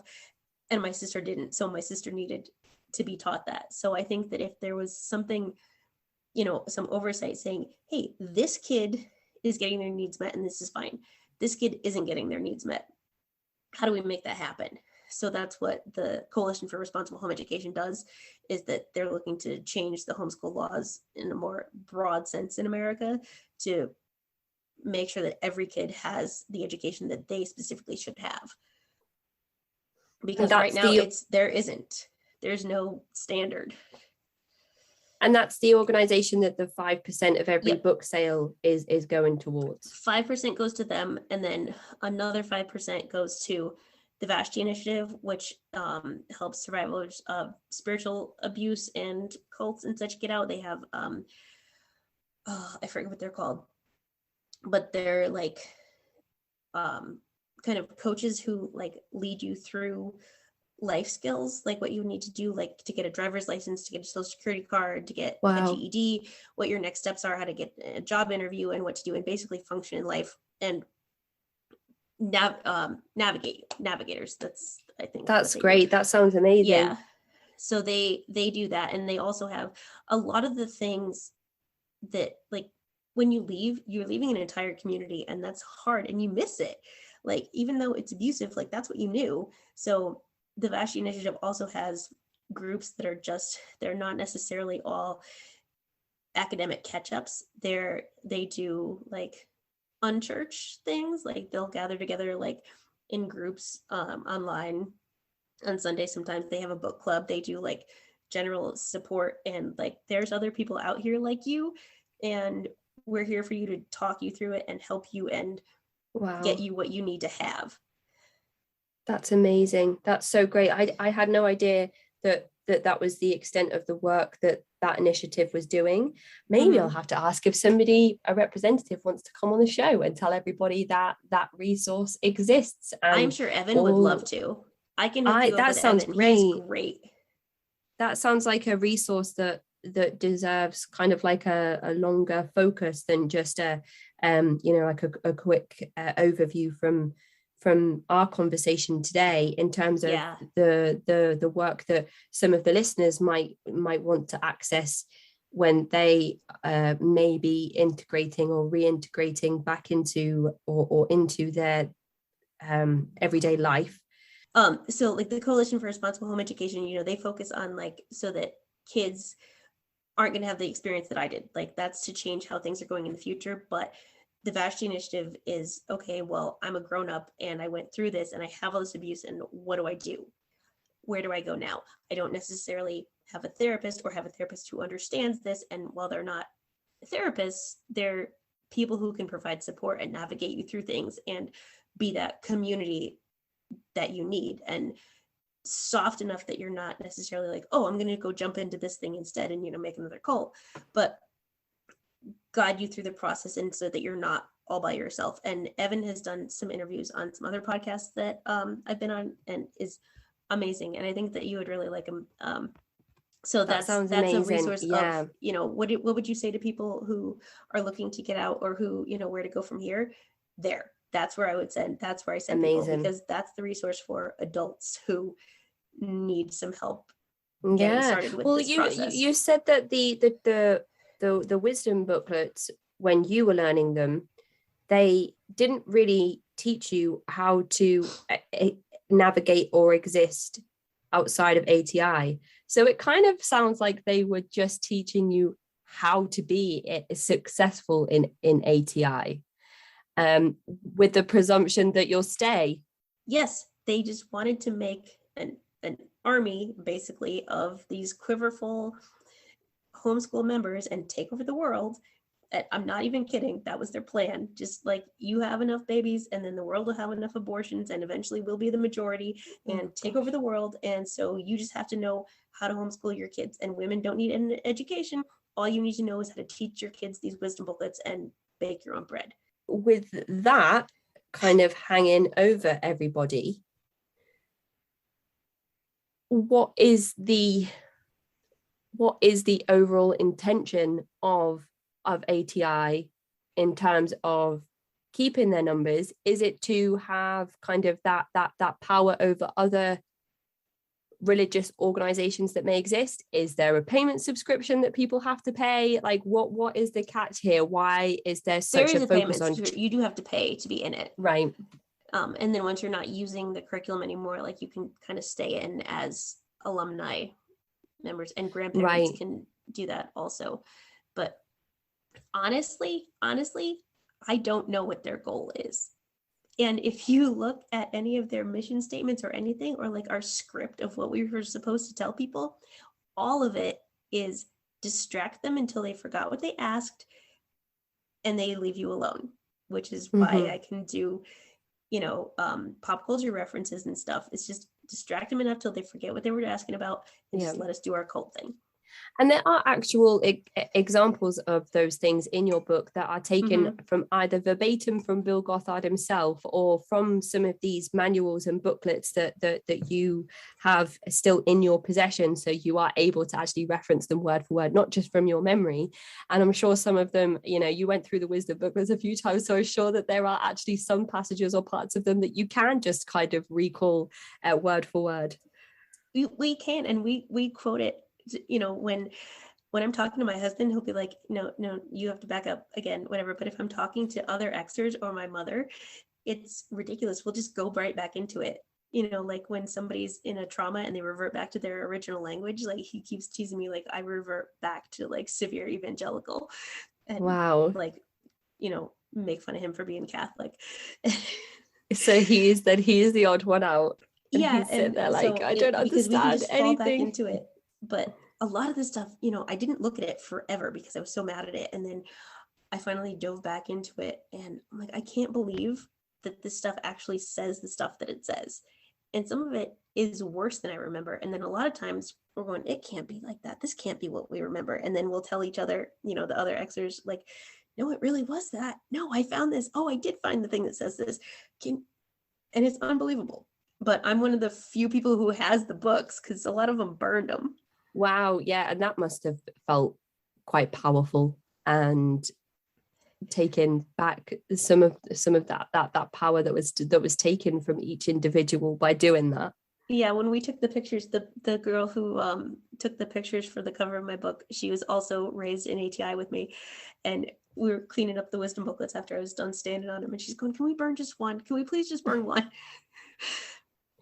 These are And important I've got a board historical game artifacts. that's like ATI's board game. It's like you pick a card and then you fall into the miry pit of temptation, or like, it's ridiculous.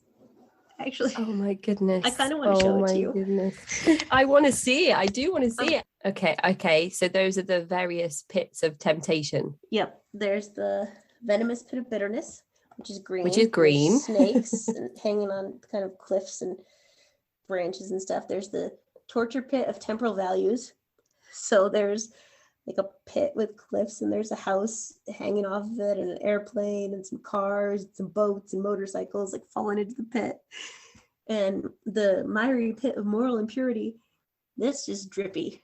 It's just fluids dripping, which I didn't really look at until now. Huh. No, it Guess looks they, like two people, doesn't it? Standing with does the drippy bits look like arms.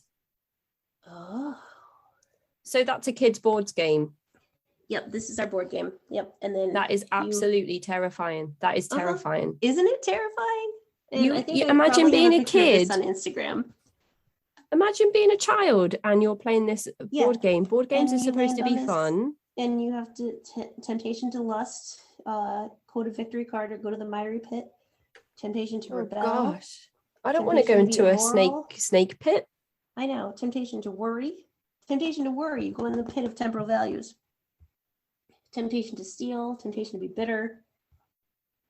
Yep. And then the wisdom. How can temptation to worry be anything that anybody has ever reprimanded? Oh, that was a big sin. Yep. If you were tempted to worry, you had to go to the pit. I am just worried about stuff about being all the time. Yeah. Oh my God. Yeah. No, and anxiety is not a thing. Oh, it's impossible. Mm-hmm. It's impossible. So that was what we did for fun. Now that we've kind of got an overview of what IBLP is, who Bill Gothard was, what ATI is in the kind of center, I was kind of, in my head, I was kind of comparing it to Nexium's like DOS, like the very inside, the cult inside a cult kind of thing. And yeah, I guess it might be a good idea for me to kind of hand over the next section to you to just talk us through your life and your upbringing, because you didn't join until you were 9. So I wondered if you could kind of tell the listeners a little bit about your life from 0 to 9 that you remember, and then your life from 9 onwards. You know, who are your parents? How did they meet?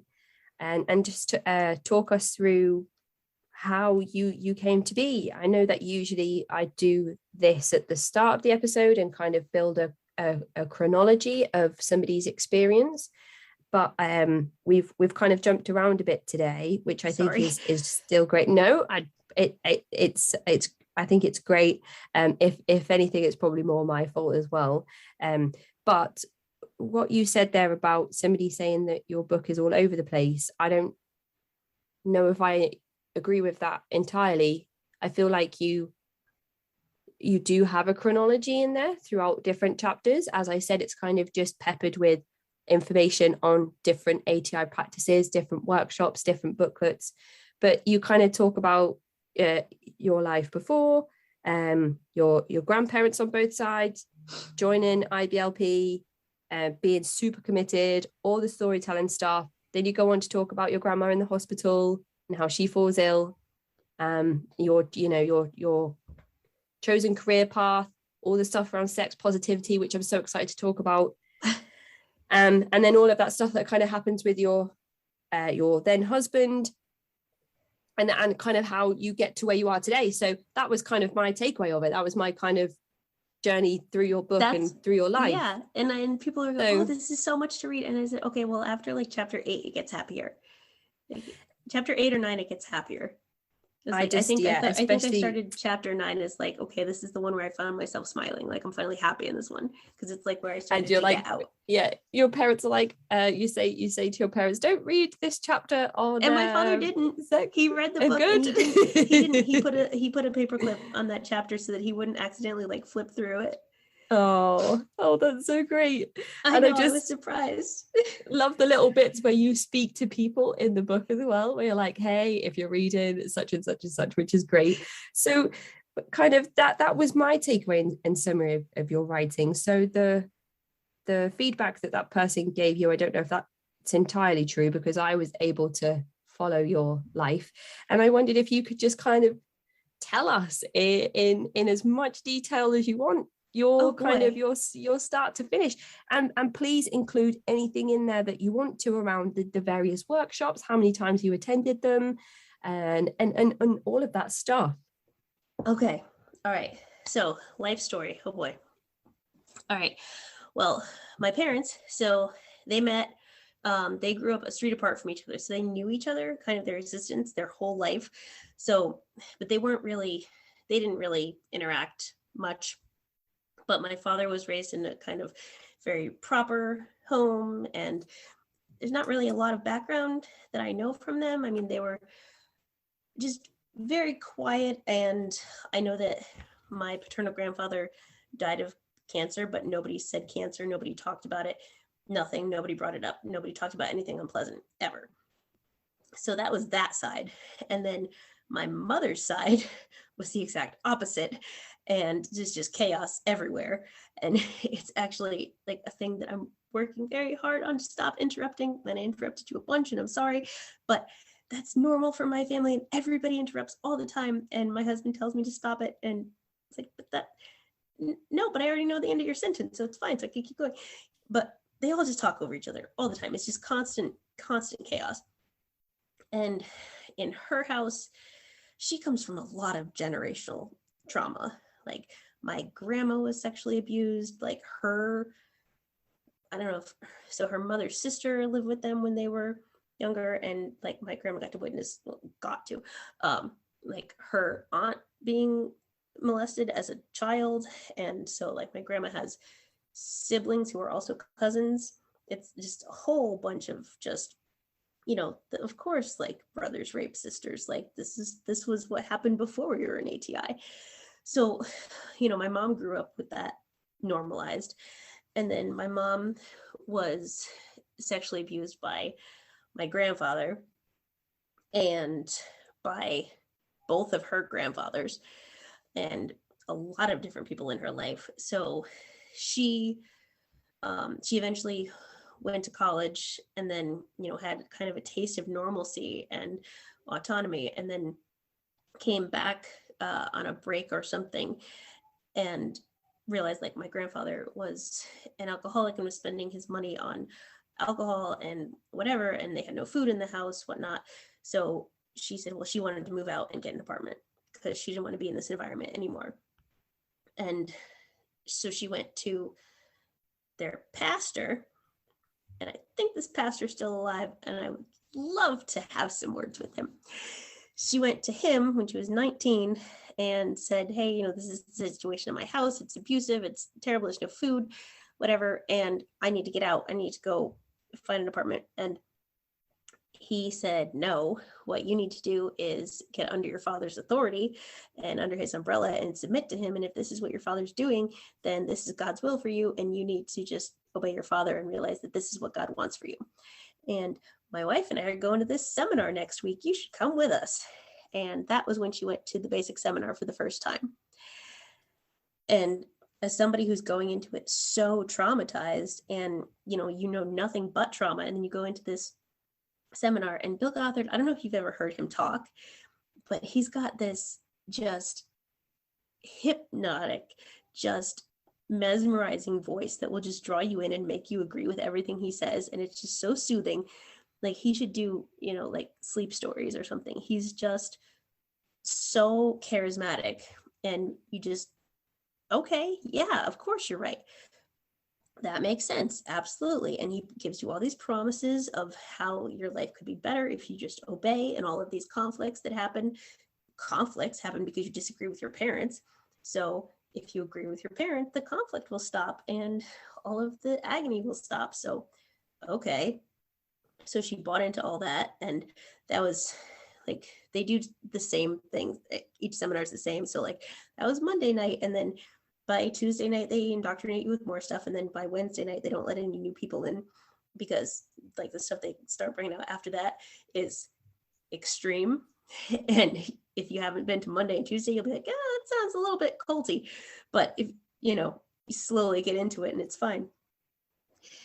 So by Thursday, she had like decided to yield all of her rights, like her right to food, her right to a house, her right to, shelter, clean clothes, and whatever. Like she didn't deserve any of that. And if God didn't want her to eat and wanted her father to drink instead, then okay.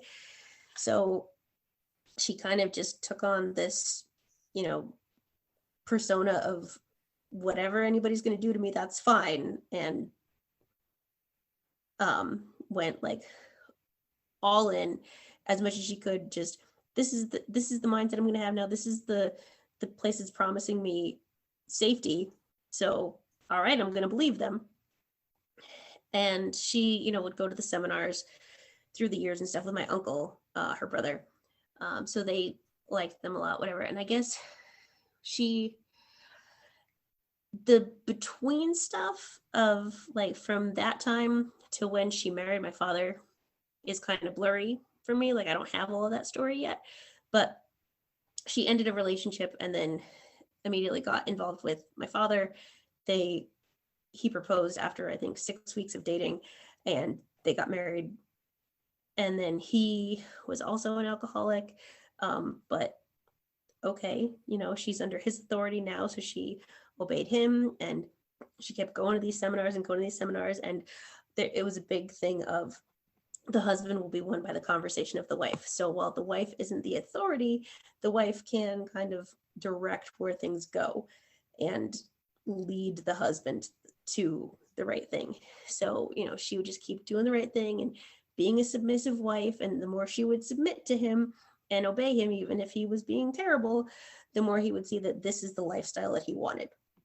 So she got him, to that. And eventually, I think he stopped drinking when I was 1, I think. And I will give him a lot of credit for that. Like he's been sober for 33 years, I guess. And that's not an easy thing to do. Yeah. Like I had to stop drinking for a medication that I'm taking. And I'm like, wow, that's inconvenient. Like not to make light of anybody's like addiction or anything, but like that is a difficult thing to do. And I never really appreciated that he did that. And so I think he deserves a lot more credit than we have ever given him. But so he stopped drinking when I was 1, and then kind of in my mind replaced that addiction with addiction to religion, right, is what it felt like. Because it's the same way of like that I'll feel like leaving a cult, like I want to go on to another thing. I want to go put all myself into this because that's what I'm conditioned to do. I'm going to go all or nothing. So I feel like that's what happened with religion. And I just found out recently that my father didn't want to homeschool originally. He was against it. I always thought that it was his idea because you follow whatever the father wants. Yeah. But it was my mother who always wanted it because this is what she'd been hearing since she was 19. And she knew that ATI was a thing and this was her goal to get in this. And this is what she wanted. So I don't know how it happened, but she eventually got more and more people from church and whatever to talk about homeschooling and say how great it was and whatever, and eventually kind of make it his idea to homeschool. And then she just had to obey him. It's just, it's going to be a lot to write the second book. So I was homeschooled from the very beginning. Like I have never been to school. And in the beginning, I think like I remember doing things like phonics work and math things. And like, I remember that being okay and not hating it. We would go on field trips, we'd go to, zoos and museums and whatever. And like, that was fine.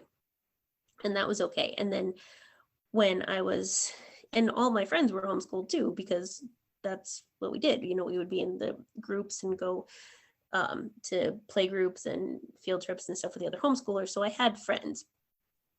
And then when I was 9, we got into ATI. They finally like met the standard for all the application. And we had to do, before we got in, we had to do a spiritual cleanse of the house. And that was so traumatic. That was awful. And basically a spiritual cleanse is when you go through the whole house and take out everything that could cause anybody in the family to sin. So if it was like, it could be okay for some people, but not okay for the other. Like we had to get rid of like Winnie the Pooh because Eeyore encouraged depression and depression was the sin. So a lot of ATI families couldn't have Winnie the Pooh.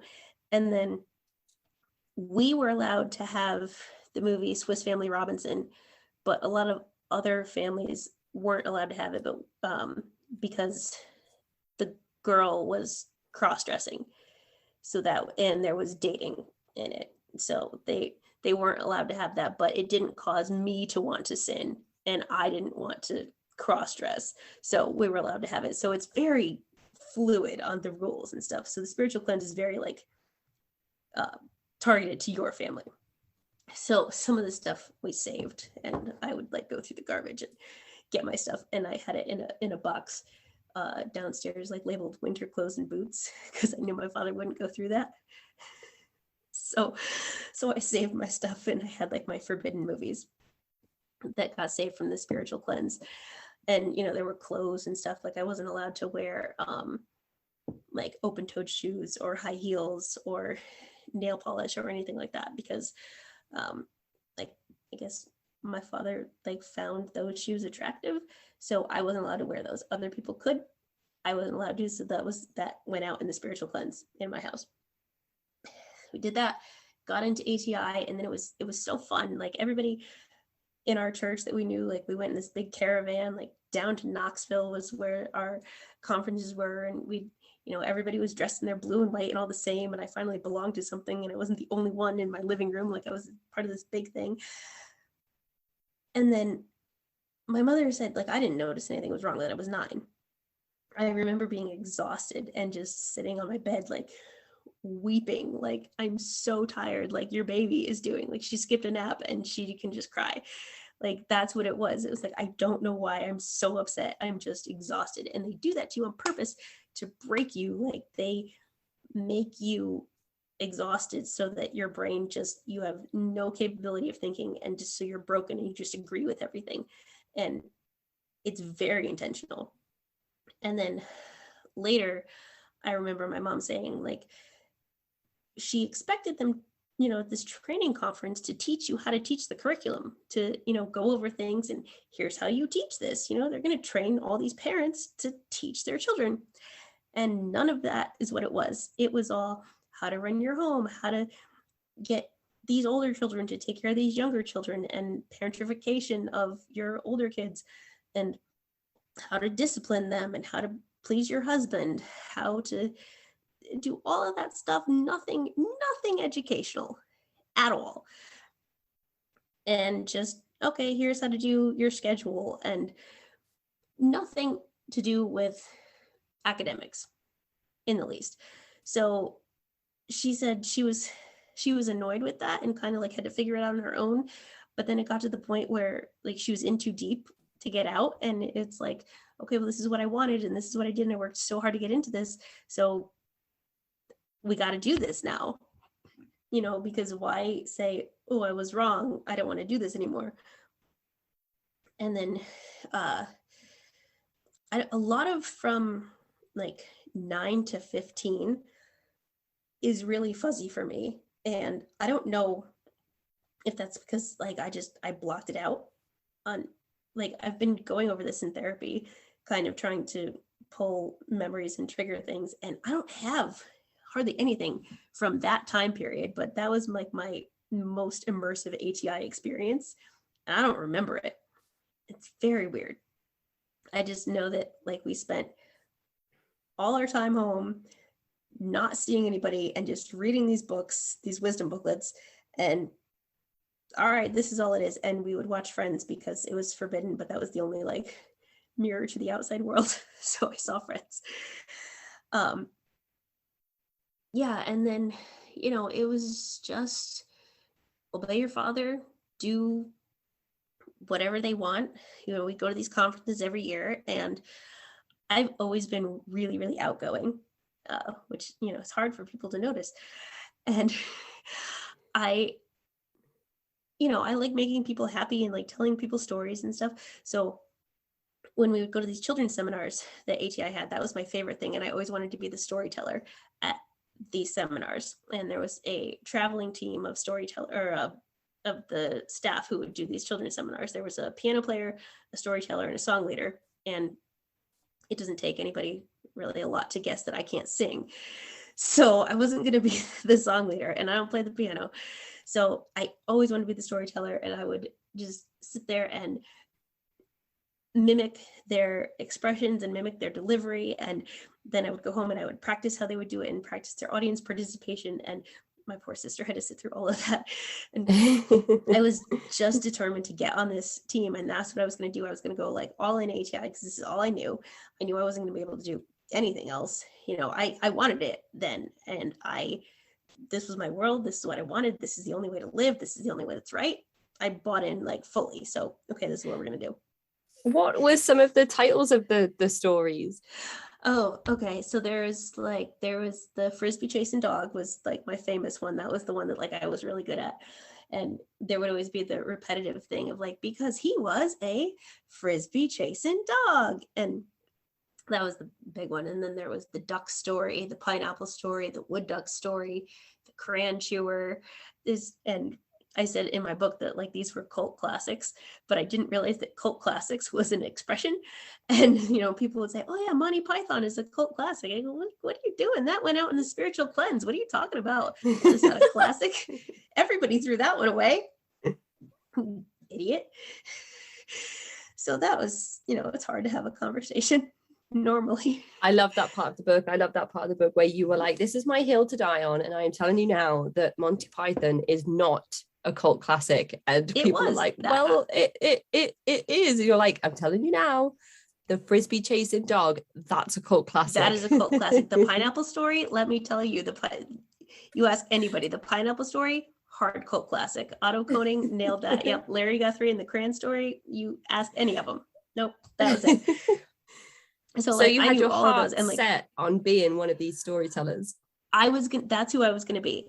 So when I was really little, I always wanted to be in plays. Like I wanted to be in a drama club. And part of being in the homeschool world and like not being seen and not being questioned, like they teach us really well, like not to be questioned and not to get seen because we're terrified of being taken away, like terrified of Child Protective Services taking us away, that they were like the devil. And now I have to work kind of like with them because I'm a mandated reporter, and like I realized they're helpful and they save a lot of kids, so that was a weird shift for me to go from fearing them to like working with them.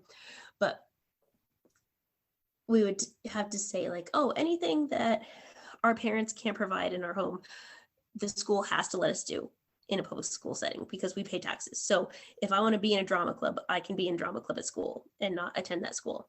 That's what I wanted to do, but I was never allowed to do it because that was sinful, and you might have to like hold hands on stage or sing 16 going on 17 or something like that. And I wanted to play every role in Sound of Music that there was. Like I wanted to play Gretel when I was 5, and then I was like, okay, I got older, so now I'll have to play Liesel and whatever, and up and up, and now I'm gonna have to play like the older nun by the time I like ever get to it. But I thought, okay, if I can't ever be in a drama club or plays or anything, like this is what I can do. This is the kind of nicotine patch of drama club. So I started doing that, and I said, okay, so then finally at one seminar, the crayon chewer, who was the original one from this story, was there. And I waited in line to talk to the crayon chewer after his story. And I said, like, how do you get to do this? How do you get to be on this team and do this? And he said, okay, you go to Character First, which was one of ATI's programs. And Character First was their really good gaslighting program, because that is the one that is in public schools. So they'll go, all these ATI students go into public schools and teach classes on character, and they're on the surface, they're good. Like their stories about like, responsibility and attentiveness and initiative and, good qualities. But the whole point is to like convert the children. So we would do that. And that was like the only time I had been in a public school. Like, so I went out there and got, signed up. Okay, I'm going to go to ATI's training center, be there for a semester, and go teach these in public schools. And then I'll kind of get like discovered by ATI's talent scouts, and they'll put me on their traveling team, because how could they not? Because I'm amazing. Which, I got locked in my room for being too prideful, and like, come on, everything I did got locked in my room. I was like, I'm supposed to be confident. Nope, confidence is sin. All right. Nothing I did was fine. And then they want you to look pretty and enhance your countenance, but then if you spend too much time enhancing your countenance, then you're vain. You literally can't win. It's impossible. You can't win, though. It's definitely designed that way, isn't it? It is. It's terrible. It's like math is your version of hell. This was my hell. And I get there and, it was fine at first. Like the first day, my father brought me out there and, okay, this is fine. It's what I expected. Everybody's in long, annoying skirts and whatever. And girls stand really far away from boys. Like we invented social distancing. Like it was, what I expected. And then he left and everything was just like, the parents had no idea how bad all of this was. Like they controlled everything, like the times that we ate, and they controlled everything we did. Every phone conversation we had to be in the open. We had to like sit and talk in this bank of phones on the landing. We couldn't have any private phone conversations. And at one point, they would take us to a store every 2 weeks and, get whatever you need, whatever. We'd all get in the van, go to the store. And on one of the trips, I bought tampons and they confiscated them when I got back and locked me in my room because they said that I was losing my virginity to a tampon and how dare I get enjoyment out of this. I'm like, have you ever used a tampon? And I think the line in your book was something like raped by the devil. Yes, raped by devil sticks. Yes. Devil sticks, that's it. Yeah. Raped by devil sticks. Yep. Yes. So I was like, that's not how that works. And so nope, got those taken away. And I was like, well, that's a bit much. And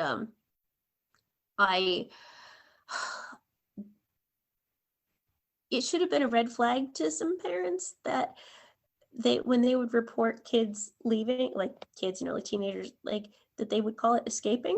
And if you leave like a normal college campus, it's not called escaping. It's just going on, a walk. Like there was a fast food place kind of down the street. And if we went there without permission, like we had escaped and the windows were sealed shut. So we couldn't open them and jump out because too many kids had made suicide attempts. So, I mean, maybe figure out why so many people here want to die being at your training center. Yeah, and that was where we would have to do our wisdom searches every morning, and that was where we would sit in our like circles and talk about what we did to deserve being assaulted. And I said, you didn't deserve being assaulted, and they said, well, you're wrong. So I got locked up again, and we had to do etiquette classes basically because we had no idea how to interact with anybody else in the world except our siblings, and I only had the one who was much younger. So we had to do these classes of like how to have a conversation with someone and how to have a meal with someone. And this other, I call him cargo shorts in the book, or cargo pants. This guy and okay, we'll do it. We'll, have the fake mock-up dinner, whatever. And at the end, we shook hands and I got in trouble for shaking his hand, even though that's what we were supposed to do. I was like, you guys set me up for failure. I feel like those parts as well were definitely more geared towards making sure that you didn't raise any red flags for outsiders when you were going into these schools, so that they wouldn't question, like maybe something strange is going on here. So giving you just enough training in air quotes again, just so you knew the basics to protect ATI more than to kind of give you a bit of education around social etiquettes and faux pas and whatnot. Yeah, it was. And we had no idea at the time. We're like, oh, we're going to be so nice and fancy and whatnot. But no, it was like, no, we're making totally normal humans. We promise, don't investigate us. It's fine. Everything's fine. And they didn't necessarily control what we ate. Like they didn't like portion out our plates and stuff, but they had specific meal times, and there were 2 seatings for each meal of the day. So breakfast, lunch, dinner. So there were 6 seatings for meal times. And the only time that they couldn't bother you to do anything like chores, whatever, to get money off your tuition in your room and board there was you would work for them. You'd do chores, you would clean the place, you would do landscaping, you'd do the dishes, you'd cook and whatever. But the only time they couldn't bother you was when you were eating. So I ate all 6 meals of the day, as much as I could so that they would leave me alone. And I gained 50 pounds in 3 months.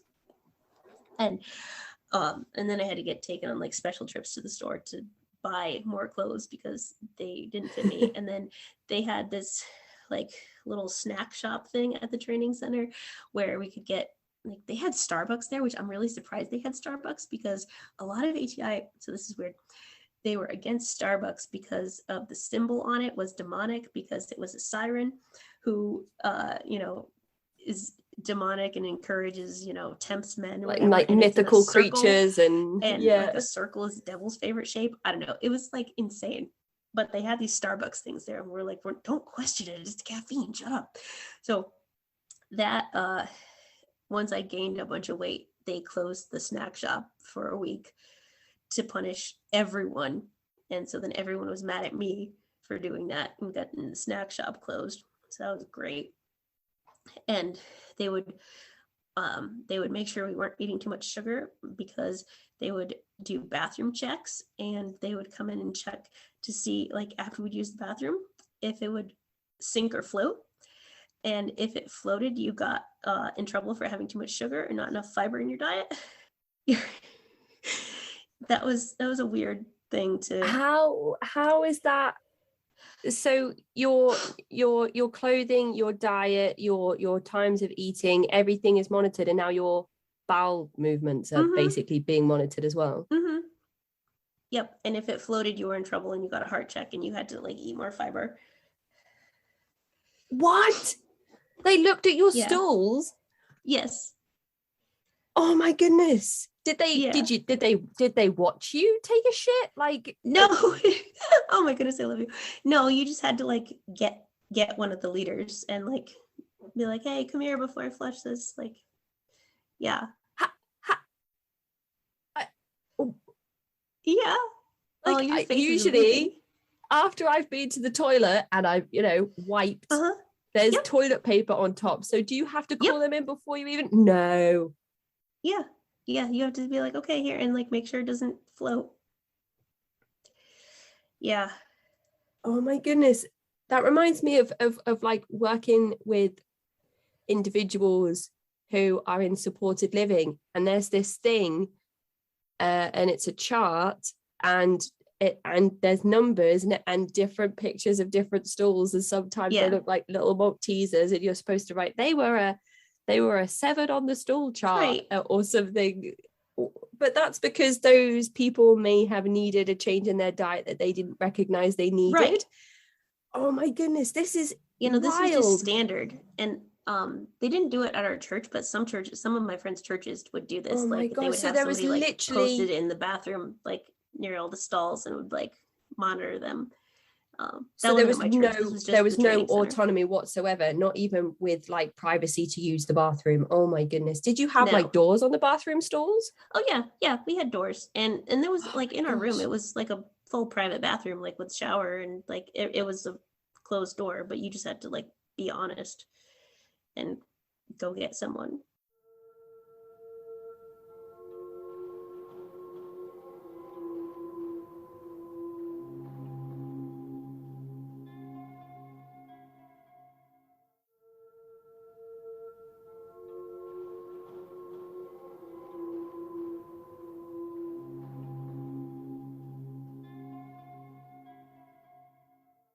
I cannot believe that I've never heard anything like that before.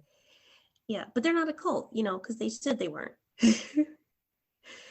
That is, oh my goodness. I don't even have words. Yeah, I'm just going to, next time I go, I'm just going to be thankful that I don't have to show it to anybody. Oh my goodness. I didn't think we'd be having a conversation about. Yeah. And also, like, that's not a perfect system. Like, yes, it can mean there's too much fat, but there's other things. Like, it can also mean like too much nutrients and whatever. Like, they did not have enough of the science to make that a control system. I can't believe that. Oh my goodness. Literally calling somebody in. I'm finished. Come and take a look. Oh my gosh.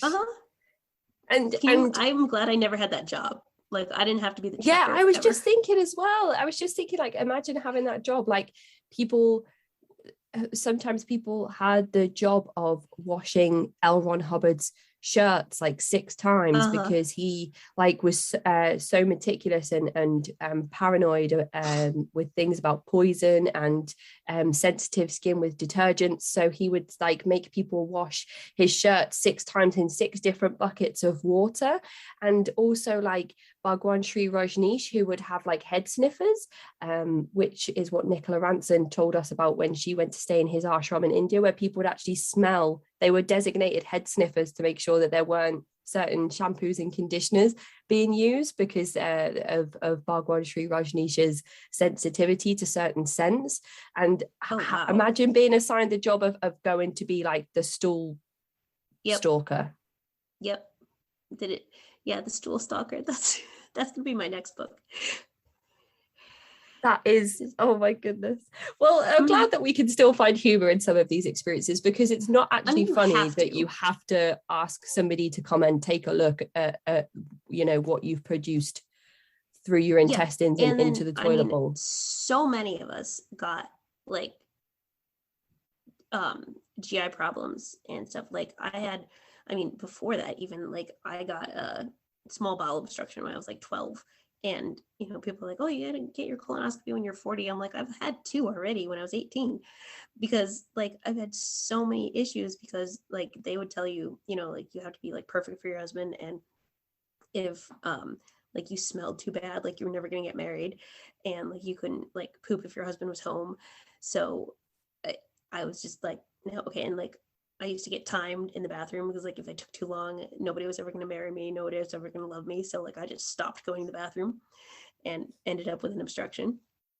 And my sister got really sick too, like she had the same kind of thing, and like this was really common for a lot of us. And it's been like a weird thing for my husband to be like, I want you to poop, it's not a Yeah. kink that I have, I just want you to be a person. Yep, absolutely, absolutely. So you're in this place, they literally monitor, like when people say like, oh my goodness, when people say things like, next thing you'll be watching me like take a Yeah. shit, that's actually like what's happening here. So it's to that Yep. degree of kind of oversight. Mm-hmm. It's like 1984, but like, whoa, escalated, like Big Brother, everybody's watching everything. Mm-hmm. And you're still super, super committed to Super into ATI. it, You're like, just this is like, my life. okay, this is I what it is, am, because it made sense to me. I was like, okay, well, I'm eating to soothe my emotions, and well, I'm doing it too much, and so I have to be healthier and whatever. So I just bought into it, like, all right, this is what it is. I was going to be on that team. I was still all in. And like a lot of terrible things like that would happen. And also, so I do reference a lot of pop culture things. Like, I don't know if you've seen The Parent Trap, but I have, yes. like, so they put the sisters together in the room so that they'd fight and get along, whatever. They put me in the room with a Calvinist, and if you put a Calvinist and a Baptist in a room, like I tell this to my husband, he's like, you're ridiculous, it's the same thing. I'm like, it is not the same thing. It is so far from the same thing. And it's funny, I just beta read a book for a girl that's, her book is similar to mine, but she was a Calvinist. And I'm like, it's so funny that this experiences are so similar, but you're a Calvinist. She's like, I know, you're a Baptist reading it. It's so weird. But we were such polar opposites, and they put us together to like spiritually, edify each other. Oh, it was awful. And then she ended up being like the only one that I talked to. And so it was just like torture on purpose all the time. And then finally, like on one of the last days, the storyteller at the school that we were going to got sick or had an emergency or something, and nobody knew the story, and I did, so I got to tell the story in front of the assembly. And also, so this took place in the state of Oklahoma, in Oklahoma City, and there's a musical, Oklahoma, Mm-hmm. and that is their state song. Is Oklahoma's their state song, and they sing it at the beginning of school every day in Oh their my school goodness. assemblies. And I knew it because I had seen the play and I had seen the movie. But apparently I wasn't supposed to. That got kicked out of most people's spiritual cleanses. So I got in trouble because I knew the song, even though we were supposed to participate and be like normal in the schools. I knew the song, and there were motions, and so there was gyrating. It was sinful, and I yeah, but I knew that, so I knew Oklahoma. That was terrible. And anyway, like for the last assembly, like I got to tell the story and I nailed it. It was so good. I was like, yeah, okay, they're gonna put me on this team, whatever. And then you have kind of an exit interview when you leave, and you sit in front of the board of character first, and they basically told me, like, you can't be the storyteller because you're a woman, and the storyteller is a version of a pastor, and you can't be a pastor if you're a woman. So no, you're ridiculous. Why you think that? So that was it. Like the checking my boob didn't set off a red flag, but they were like, no, you can't tell this story. And I was like, fuck it, I'm out. So that was what did it.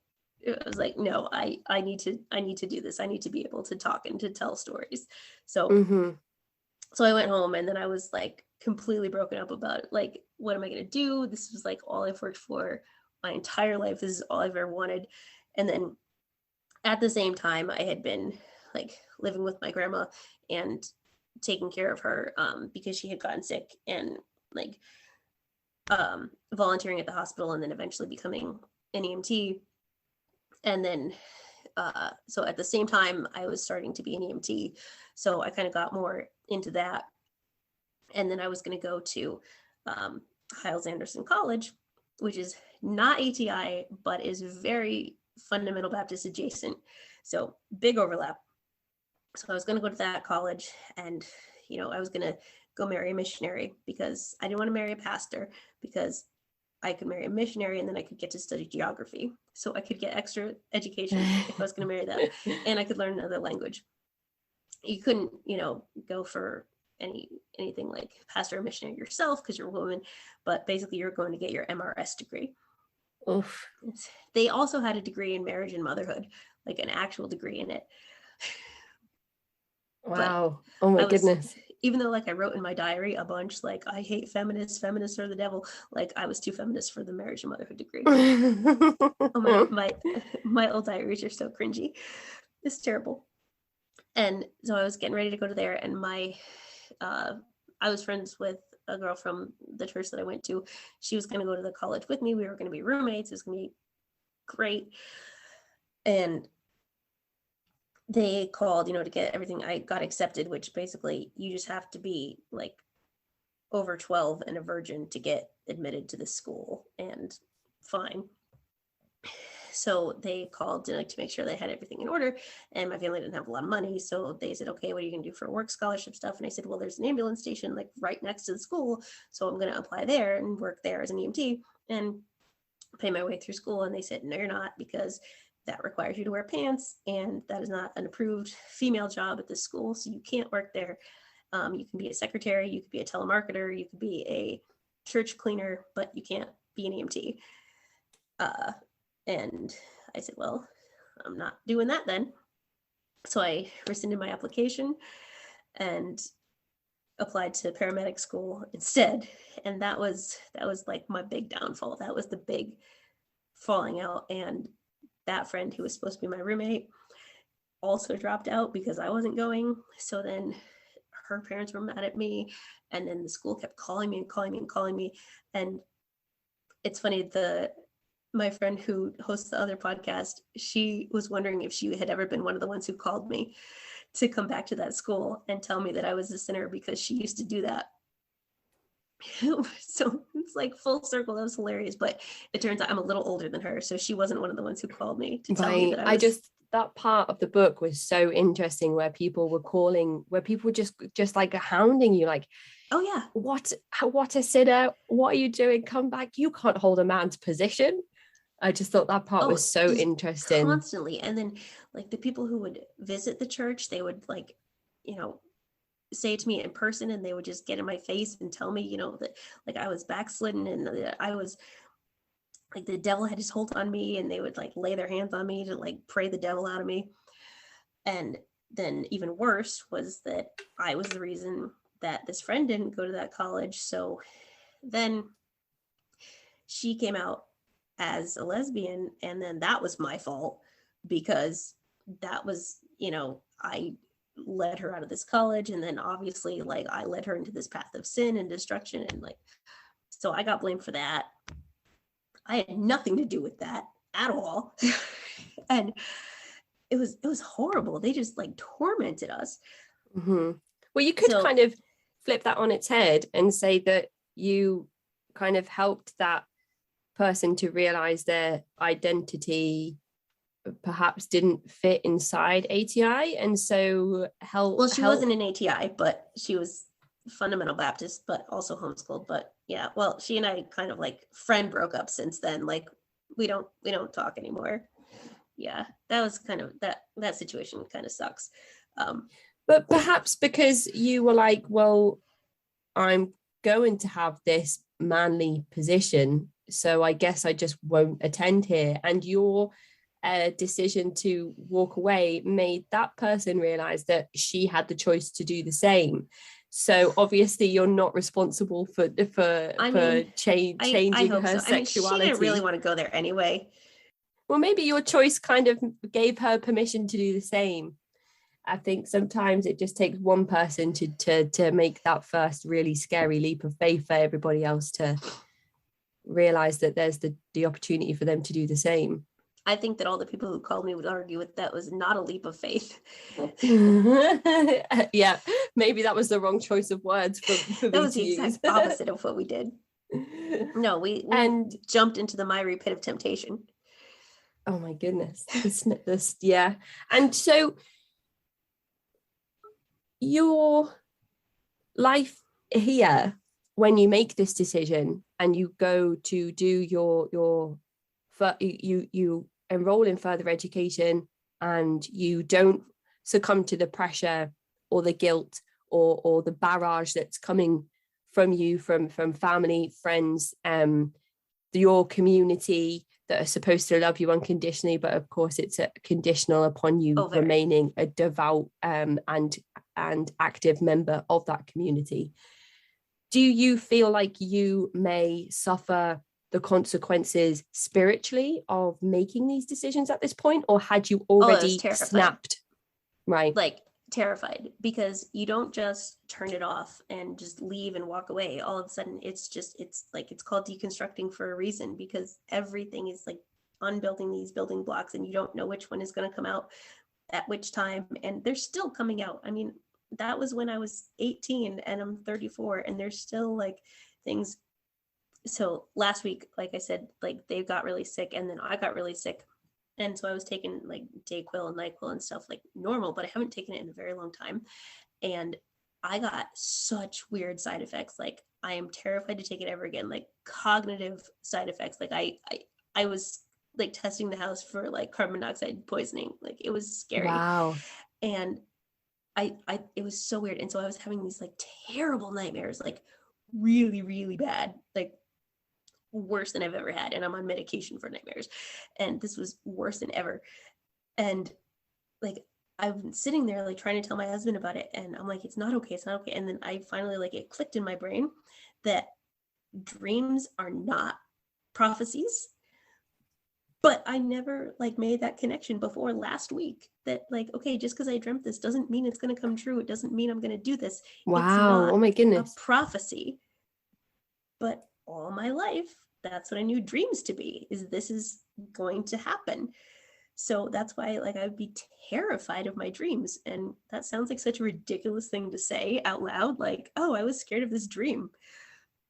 But because it didn't ever work through the deconstruction process of realizing that this is just fake. This is just a thing that my brain did. This is not true. It's not going to come true. You're not going to do this just because you thought it. And how did that deconstruction take place? What did that journey look like? Did you kind of manage to find some things to hold on to that helped you? I mean, the Vashti initiative, I imagine at that time wasn't something that you had access to. No, I didn't have any of that. it was kind of just like throwing you into the water and not knowing how to swim and like, okay, figure it out. I had no idea what world to belong to. I was kind of in the EMS world and, getting involved in all that. And I didn't know, like, they were their own extreme, and then still kind of in the church and doing Sunday school and things like that. I just wasn't going to their college, but I was still involved in the church. Right. So I was still like going around and knocking on doors and trying to get people to come to church. And then, and it was in that city that is in the backdrop of my cover. Like, I was going to that city and like knocking on doors and trying to get people to come to church. And now it's a city that I'm knocking on doors and I'm being like, I'm a paramedic, what's your emergency? And it's so funny going to the same houses and like the same neighborhoods in such a different context. Really familiar. Like, do I know you from somewhere? I know. I'm like, no, I've done that. I've picked up people who have like death threatened my family, which is terrifying.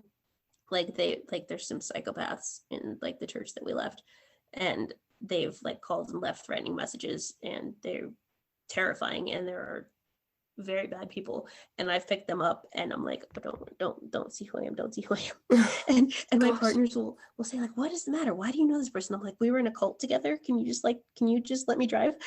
Oh my gosh. But yeah, like, we were in a cult, don't worry about it, I'll tell you later. What's your relationship like with your parents and your sister at this time, where you're kind of distancing yourself from everything? So at that time, basically, my sister was really young. She's 7 years younger than I am. So we kind of had just like different worlds. And my mother and I were close because my mother, like, I feel like I was my mother's entire world. And, she gave up everything to homeschool me and pour all of her life and personality into me. So if she wasn't successful as a mother, then like she was nothing. And I was pretty convinced that like she would kill herself if she thought she failed as a mother. So I stayed pretty attached to her. And my father was just kind of like always like exponentially existing, like there as a person, but not really involved in my life. And I feel like he probably knew a lot of the stuff that was going on, but was like, if I know about this, I'm going to have to police it. So I'm just going to pretend I don't, It's like, I just don't, like, it's fine. So I'm pretty sure that's how things went. It was weird. And I spent a lot of time, like, I eventually like moved into the ambulance station and kind of lived there and had my own like separate life and kind of did that like on my way out. And eventually then there was a big incident at the church that we were going to. There was a big falling out and a big scandal that got covered up.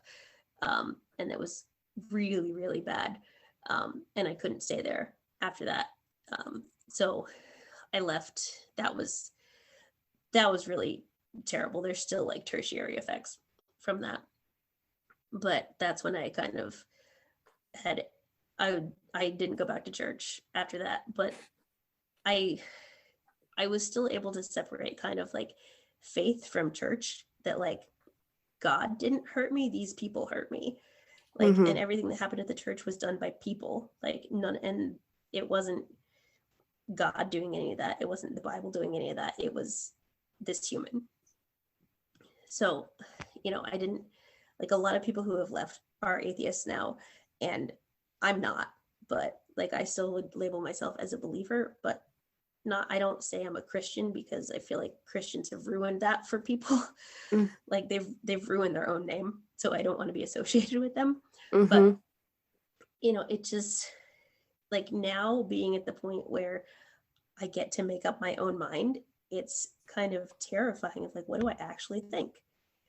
Because my husband's an atheist, but if I like, I don't just want to do stuff because he said it, because then we're back at square one. Like, then we're just under an umbrella all over again. So, it's kind of like, okay, we got to pick these pieces back up together. And then, it's like, okay, creation versus evolution. It's like, why can't they coexist? I don't understand why they can't coexist. And maybe they can, or maybe I just don't understand yet. I don't. So it's a whole like relearning process that is terrifying. And I do not feel 34. It feels like still being a child trying to navigate the world. Whilst also being a mother and having the responsibility of actually being old enough to look after children that are dependent on you as a person who's trying to relearn all of this stuff. These kids, they're so sassy. Like, you saw her, she's 6. I mean, they're both 6. And they were arguing with me the other day. They said, they're reading, they're like, this word says book. I'm like, it says book. And they're like, no, 2 O's say ooh, like moon. I said, okay, yeah, but like English is weird and that says book. And you know it says book and you're just being obstinate. And they're like, we go to school, you didn't. Oof. So I thought that I would at least have till high school, till that came out. Oh gosh, that's like somebody needs to apply some Savlog, because that is some serious burns from your 6-year-old children. I know. I was like, I'm not even mad. I'm really proud. Like, that was good critical thinking. Like, way to go. I'm like, okay, fine, pronounce it weird, I don't care. But like, it's already that of like, I'm terrified. Like, how do I even relate to them? Like, I don't know any of these experiences. And like, I told their teachers at first, I was like, I don't know how to support you. I don't know how to do this as a parent. They said, well, all the kindergarten parents are, first time school parents. I was like, you don't understand. So then I gave them all my book for Christmas. I said, this might be really weird. This might be really odd. You're gonna read about your kindergarten student's mom's Satan's doorbell, but here you go.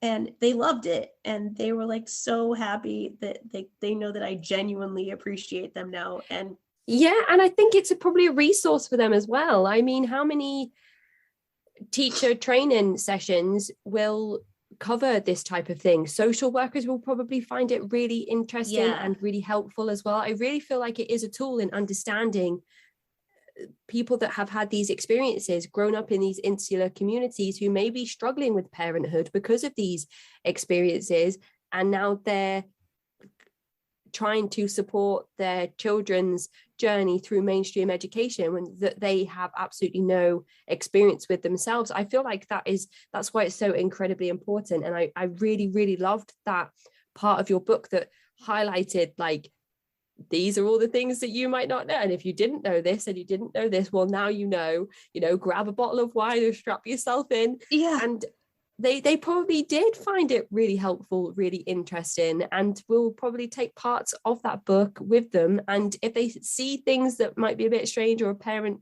struggling with things that just seem like really obvious or simple to them, they might be able to refer back to it and say, hang on a minute, this might be because of this and this and this. Right.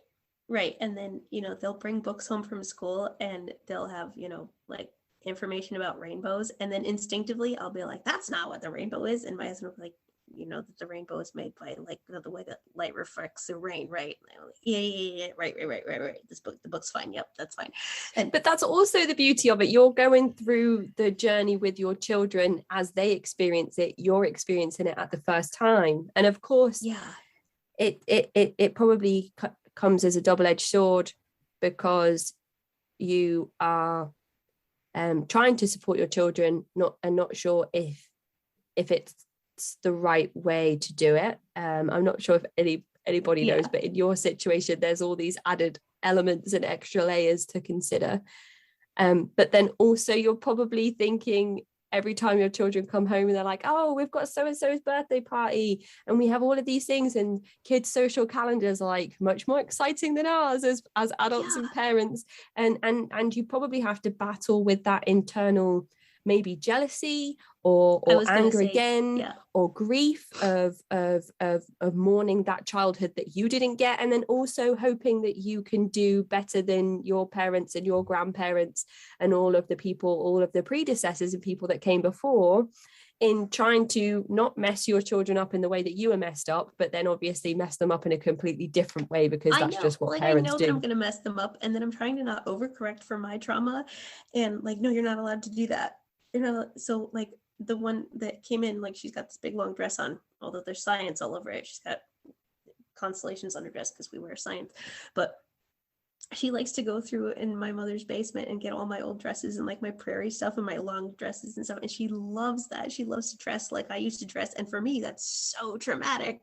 And I want to be like, no, you can't wear that. No, you have to wear like shorts and jeans and whatever. But I realized then if I do that, that's just me doing the same thing and controlling her. So, okay, she can just wear this. This makes her happy. It's not rooted in trauma for her. It's fine, but it's weird. And it's especially weird because she looks exactly like me. So to see her Wow. wearing this stuff Yeah. and like, and then being happy and playing in it, and it's odd. And then a lot of it is difficult to be a parent after being in this, because it's hard enough to navigate it yourself and like function in the real world. Like one of the questions that you sent me was, how does this affect you day to day? And I mean, like I can, grocery shop and like do laundry and, like drive a car, like things like that day to day is fine. Like I'm fairly functional. But like at my job, it affects me a lot more than I had expected. And even still, like last month I went to a call for a rape victim, and it was a husband who had raped his wife. And the cop who was on scene, I had known her for a while and we were friends, and we were talking. I said, if this had been 10 years ago, I would have cleared and I would have said there's nothing wrong here because that's not possible. And so like that is, it comes to the point where it's a danger to the community, because I truly believed that that wasn't possible before. And now I said, now like I understand that that's a thing, so I can help this woman and like get her the help she needs and like go through the legal process with her and get her to the hospital. But that's truly dangerous, that in that, career, in that professionalism, I didn't know that was possible, to be raped by your husband. Then there's the consideration that there are so many people experiencing that day to day, probably like all genders just going through. Yeah.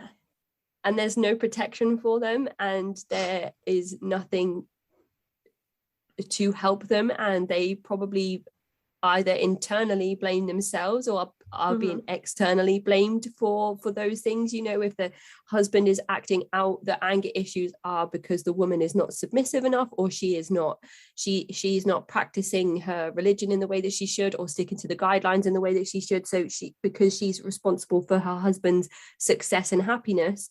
If it's just really like heartbreaking to think about all of those people that don't have any protection, and there's nobody there to look out for them, there's nobody there to support them. And I just want to bundle people up and help them, especially because, and there's so many, and this is like a whole thing to deconstruct on its own, there's so many people that are probably going through these experiences that don't even realize that they are being abused or assaulted or violated in any way. So there's like that whole consideration. There's the consideration that even if people realize what's happening to them, they can't do anything about it. There's probably people blaming themselves for what's happening. There's people who are suffering with ill mental health and depression and suicidal ideation because they are trapped in these situations, and then feeling like those things don't even exist, or knowing that they'll never get help with any of those things because they're not recognized by their high demand religious group. And it's just so much. It's just horrible. And to think about you kind of even omitting to yourself that 10 years ago you would have just said that's not possible, so that's fine, let's move on to the next situation. Right. It's scary that they don't teach you that in medic school. They teach you like how to care for a rape victim, but they don't teach you like who can rape whom. That's just kind of a given.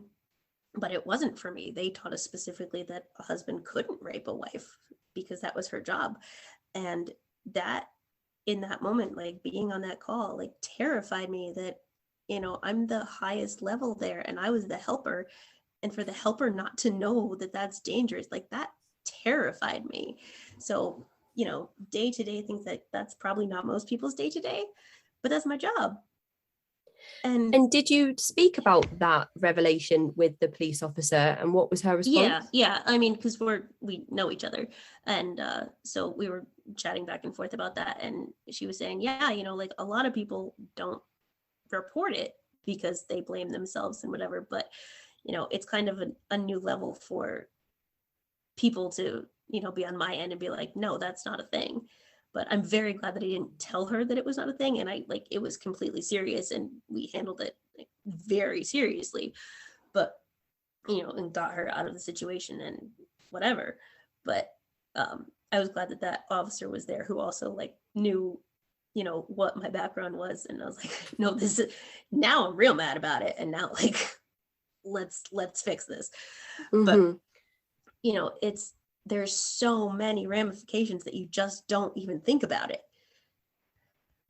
That's not a thing that you would have thought would impact, from my wisdom booklets to working as a medic. You're okay, you have to learn science and chemistry and things like that. You wouldn't think about the logistics of human behavior necessarily, but there's so many levels of it. And on a day-to-day basis, then you're coming up against these potential triggers that you're having to navigate and try and work through. Does this happen with strategies that you come up with your therapist, or how do you kind of reflect inside yourself to overcome these day-to-day triggers and try and learn from each experience? Each one I've processed kind of a different way. Now I know when a thing like that is happening, oh, this is a big deal. I'm going to have to go through this now. I'm going to have to sit down, and this is the thing I have to redo in my brain, kind of realizing that dreams aren't prophecies. Oh, all right, here's a thing. We're going to have to do this now, which is much easier than earlier, when it would be this huge revelation and it would just break me and I would just throw up for days. Now I kind of know it's going to happen, but I don't know when it's going to happen. It just, no, surprise. So, and I think one of the benefits that a lot of the other extras and I have talked about is that we were taught to be so stoic and closed off that we can turn it off, and we can turn off the emotion. Seeing you just talking about that story, for me, I'm very sympathetic, but there's no emotion to it. But you, just hearing about it, you're very genuine and teary-eyed, and that's fabulous. That made me so happy because you're so genuine in what you're doing. I'm not happy you cried, but you know what I mean. But we're just able to turn it off, and there's nothing there, and it's kind of a benefit, and it's kind of a flaw in that there's not as much to give there, because we're just everything God decided this was going to happen, that's it, no feeling. So sometimes in the moment that's convenient that I could turn it off. I see how you might be able to protect yourself in some situations by doing that, but on the flip side, I guess ATI are probably saying what resilient young people we're building here within these programs. Yep, it was all God's plan. So God did it. It was for a reason, and you don't have to figure out the sickness unto death or the sickness unto chastisement or the sickness to the glory of God. It was none of those are the reasons that anybody's going to the hospital. But that was the reason that everybody was sick in ATI. There's definitely some parts of your writing that I wanted to focus on that are maybe don't require emotions to be shut off, and that again, as I mentioned before, is all around what you wrote about the sex positivity. So you have kind of started your journey around deconstruction. You're living independently, you're learning life skills and how to kind of exist in typical everyday life. You've chosen a career of further education and training for a career path chosen by you independently, which upset many people. Yep. And then you meet somebody that you fall in love with, and you you what I really liked as well about you saying like I explored my body and I'm not ashamed of it. Actually, I quite enjoyed it, and that's great because I feel like that's not a lot of people's. um I don't feel like a lot of people will talk openly about that, even if they aren't modest or Right. grown up in such strict purity culture. I was It's still telling her. very taboo. Absolutely. I was just telling a story on a previous episode about how when I had my first child and the midwife was trying to teach me how to get the baby to latch on to breastfeed, and she was like pulling my breast around, and I was like, and she was like, just hand express, and I was like, she was like, massage your nipples, and I was like, Yeah. what? She was like, how you massage your nipples, and I was just like, I don't know what you mean. But obviously after you've had a baby, everybody's seen every inch of your body, and you're Yep. kind of just laying there with all your body parts hanging out, and you're like, you just move my boob into the right position and you put the baby on, because I just don't care anymore. So when I was breastfeeding the twins, my father used to be like I'd be in the living room, he'd be like, okay, call me when you're decent. I'd be like, I'm decent, and I'm like topless, and he's like, Heller. But like, that's what they're for. That's what they're for. Yeah. And so like, not that I like wanted to just like show my father my tits, but like it was just like a rebellion thing of like, this is decent.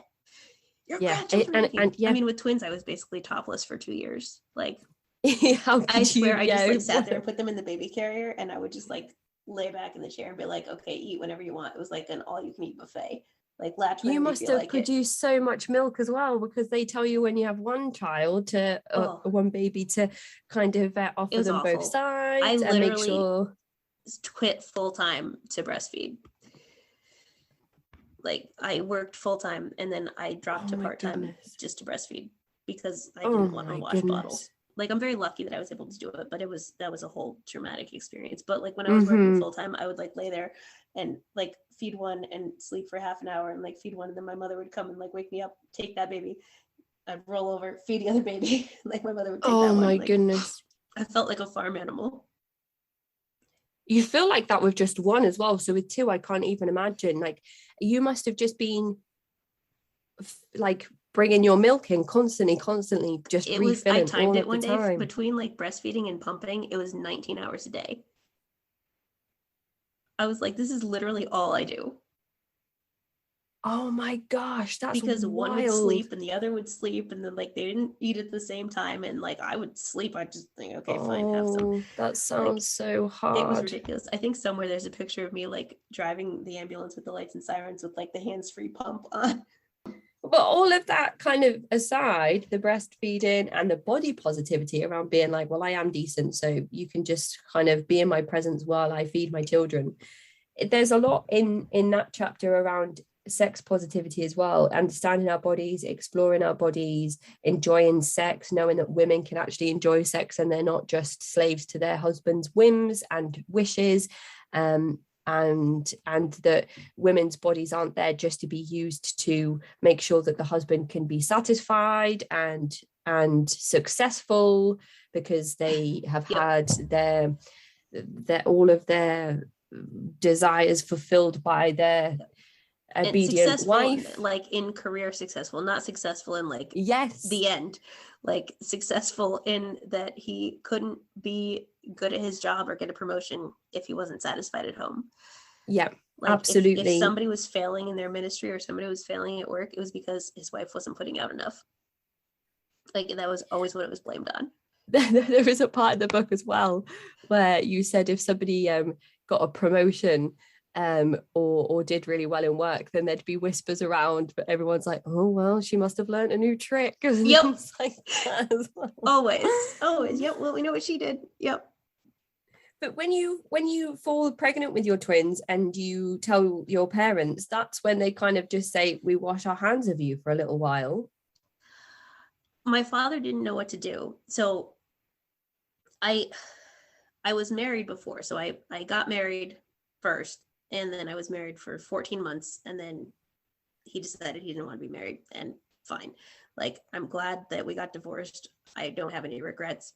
And I feel like that's a decent chapter. Like, that was a good chapter. And he read that chapter and he was like, okay, good. Like, the parts you put in, I'm glad. And the parts that you left out were good. Those were just ours. Like, it was good. And then I got pregnant with my twins with my current husband. We were not married at the time. We were not planning on being married. We were not planning on dating each other. We were kind of conveniently enjoyable. Hanging out on the beach one day and just camping. A bottle of scotch and a faulty Nuva ring. And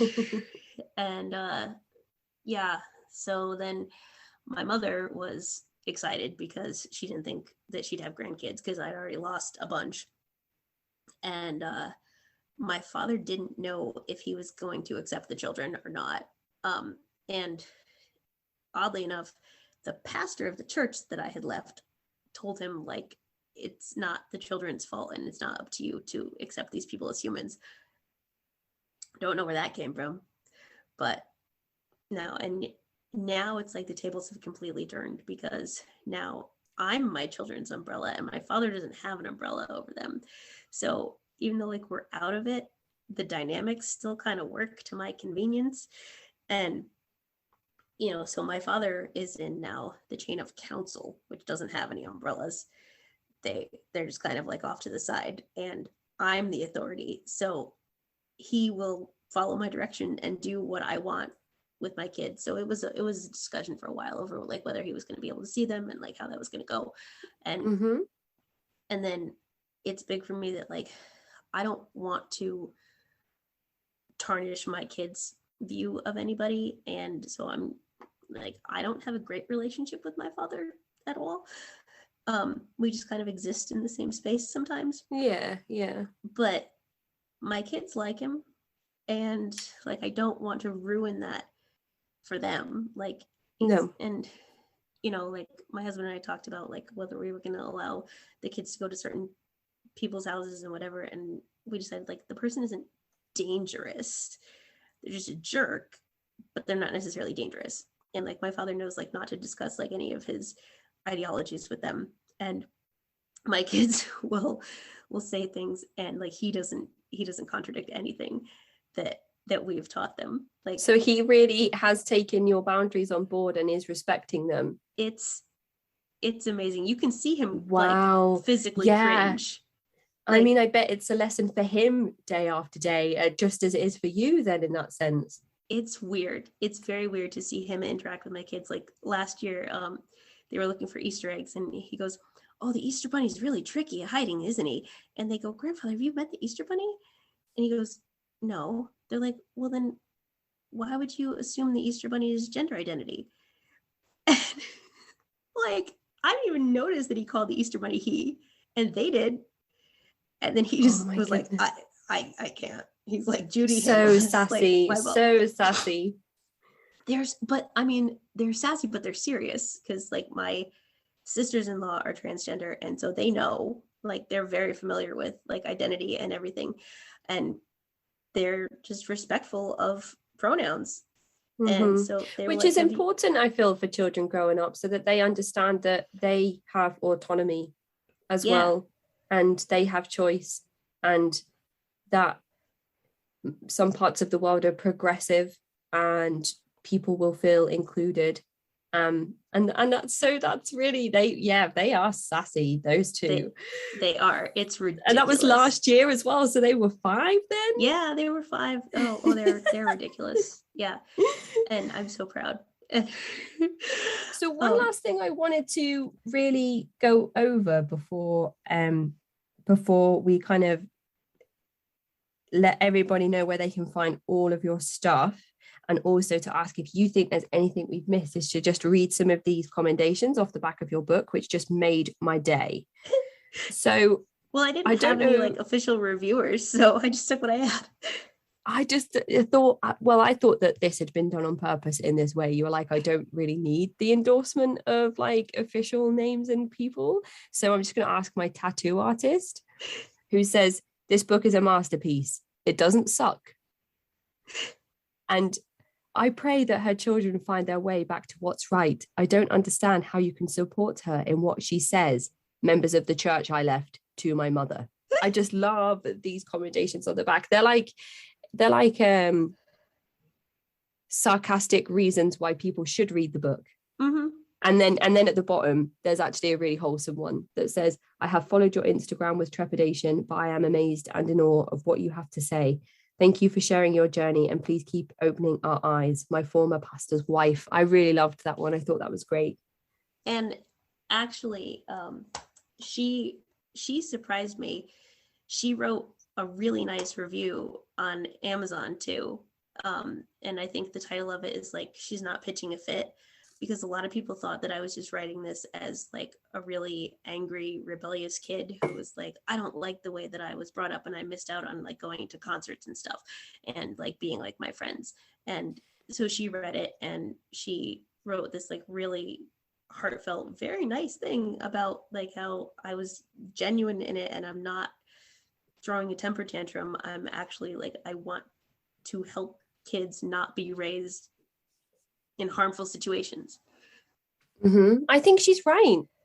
I think you talk about how you understand that there is resentment and there are reasons for you to feel negatively, but you still position yourself in quite a neutral place, and you use the actual printed propaganda supplied to you by ATI and the IBLP to back up what you're trying to say. And you don't say like, I'm so pissed off because of all of these things, and I'm pissed off because of this line in this wisdom booklet that was given to me when I was 12.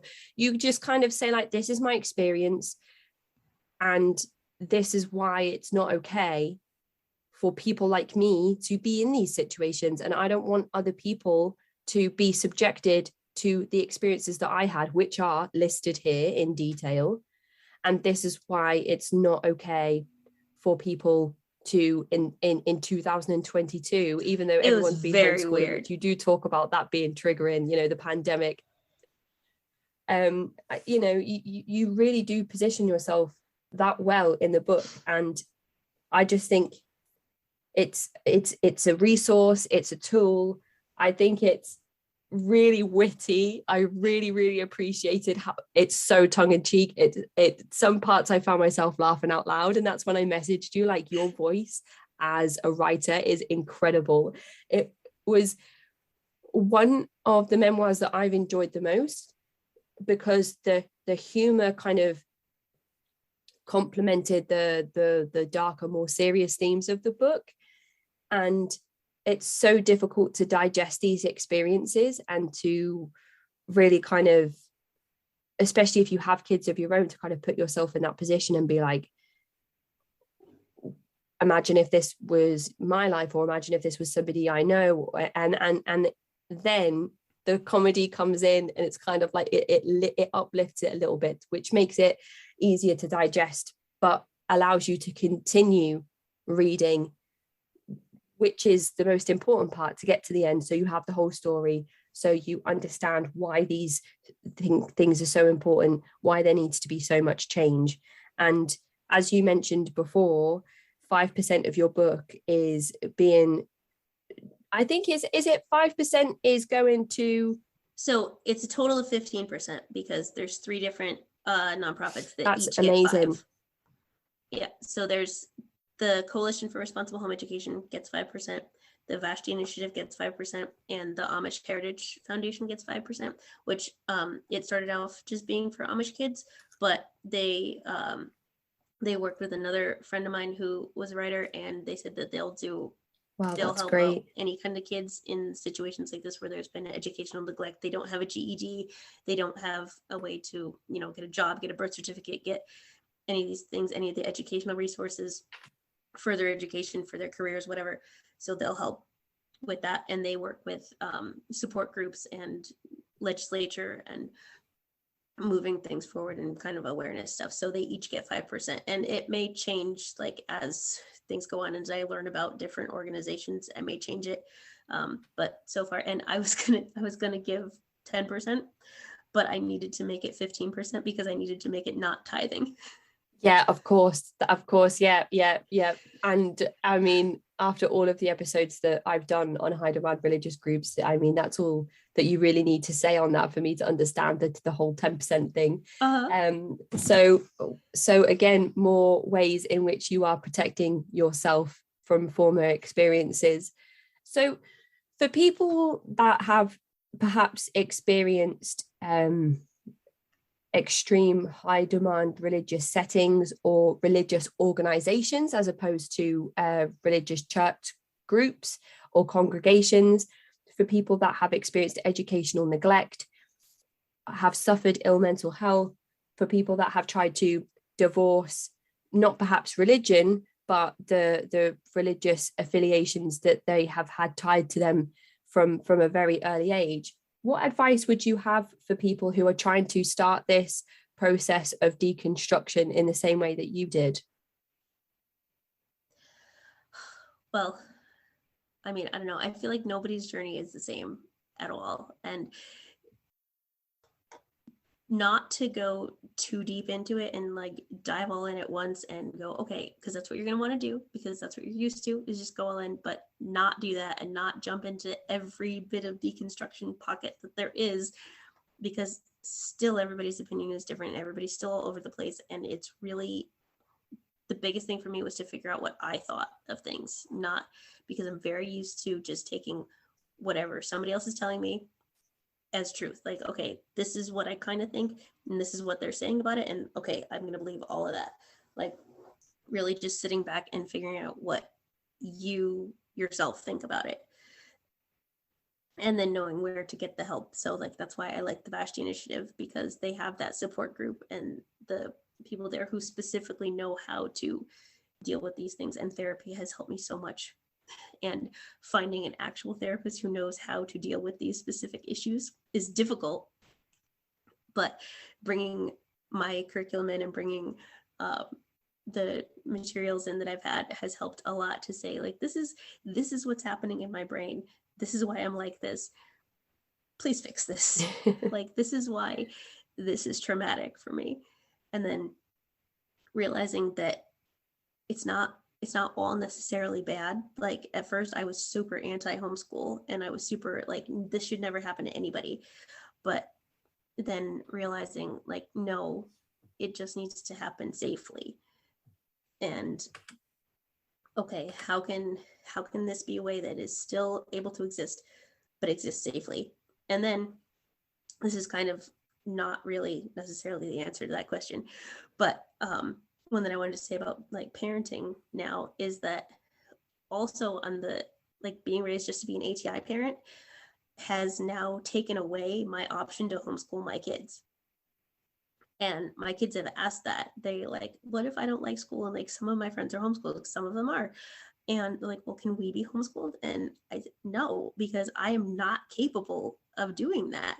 I could like get that education and do that, but that would require like a lot of stuff. And I mean, I cannot do that. But that's also what it does, is like preparing your kids in this way, and just to like coast through life and function as a life, is taking away the next generation's right to learn the way that they should learn best. So then my kids called and yelled at my mother for that. Few different pieces of advice there then. Lots of warning tidbits around not jumping straight in to wanting to understand it and have answers on how to fix it all straight away. Find professional help if it's something that's accessible for you. Of course, in the same way that homeschooling isn't appropriate for everyone, I'm sure therapy and counselling is the same, and the type of counsellor that you have. I spoke to a religious trauma counsellor yesterday, Janice Selby, who's going to be featured on the podcast at some point, and there'll be an episode released around the counsellors on religious trauma. And she was talking a lot about how a trauma-focused therapist might work better for some people who can actually understand or are trained in helping people deal with trauma-specific related ill mental health and triggers and experiences that they've had growing up. So seek professional help if that's something that is within your capabilities, if you feel like that's something that will benefit you, a lot of things that people say to read as much as you can. You said you've got like a cult wall that's just full of all the ATI stuff that you had growing up. I'm sure there's a few books on there as well from other people who have maybe helped you on your journey of deconstruction. I mean, that is just ATI resources. Oh, that wow. is just, it is, I've got like boxes and boxes and boxes. It is a lot. But then also, like, I've had to not necessarily read a lot of other deconstruction books because like a lot of people ask me like, oh, did you read Educated? Is this like Educated? I purposely did not read Educated because I didn't want to plagiarize it by accident. Yes.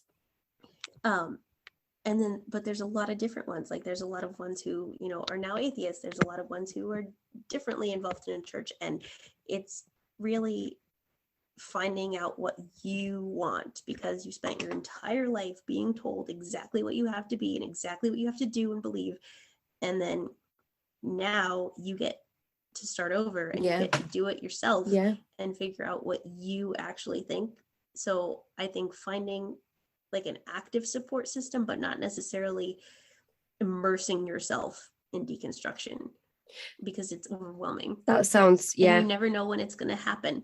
And you, like, you know, with dreams or, you know, calls that I go on at work, like you never know when it's going to happen. So just like having safe coping mechanisms really helps. Safe coping mechanisms and understanding yourself and your limitations and try not to push beyond that too quickly. And from what a lot of people have said on the show before, the journey through deconstruction and recovery and healing never really ends. It's an ongoing journey and something that the individual will experience for the rest of their life. So that's another thing to kind of buckle in for. I've kind of come to that realization. Like this is just how I am now. This is just what it is. I'm just going to do this forever. But your book is just so wonderful for somebody like me on the outside to understand.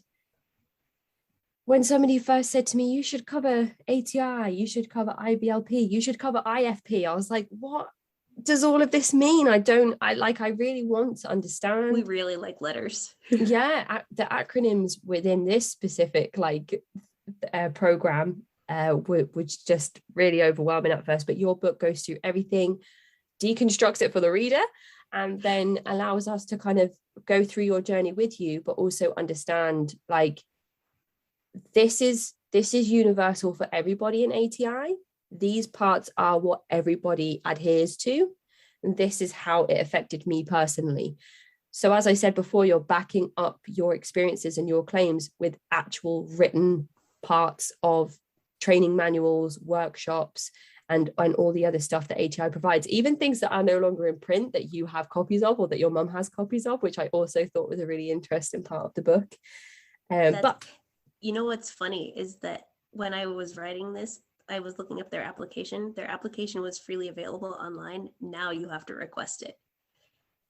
And I imagine there are a few people squirming in their seats as more and more of this type of material is getting released and more people want to read about it and learn about it from lived experiences and first-hand accounts. So that's another reason why your voice is so important, and the work that you're doing around educational reform and highlighting educational neglect is so incredibly important, of course, for the troubled teen industry that we are covering so much on the show as well. And also just to highlight the similarities between different groups, because I messaged you saying, oh, I've just been reading this memoir by Mary Mahoney and she's talked about being backslidden because she left the Children of God.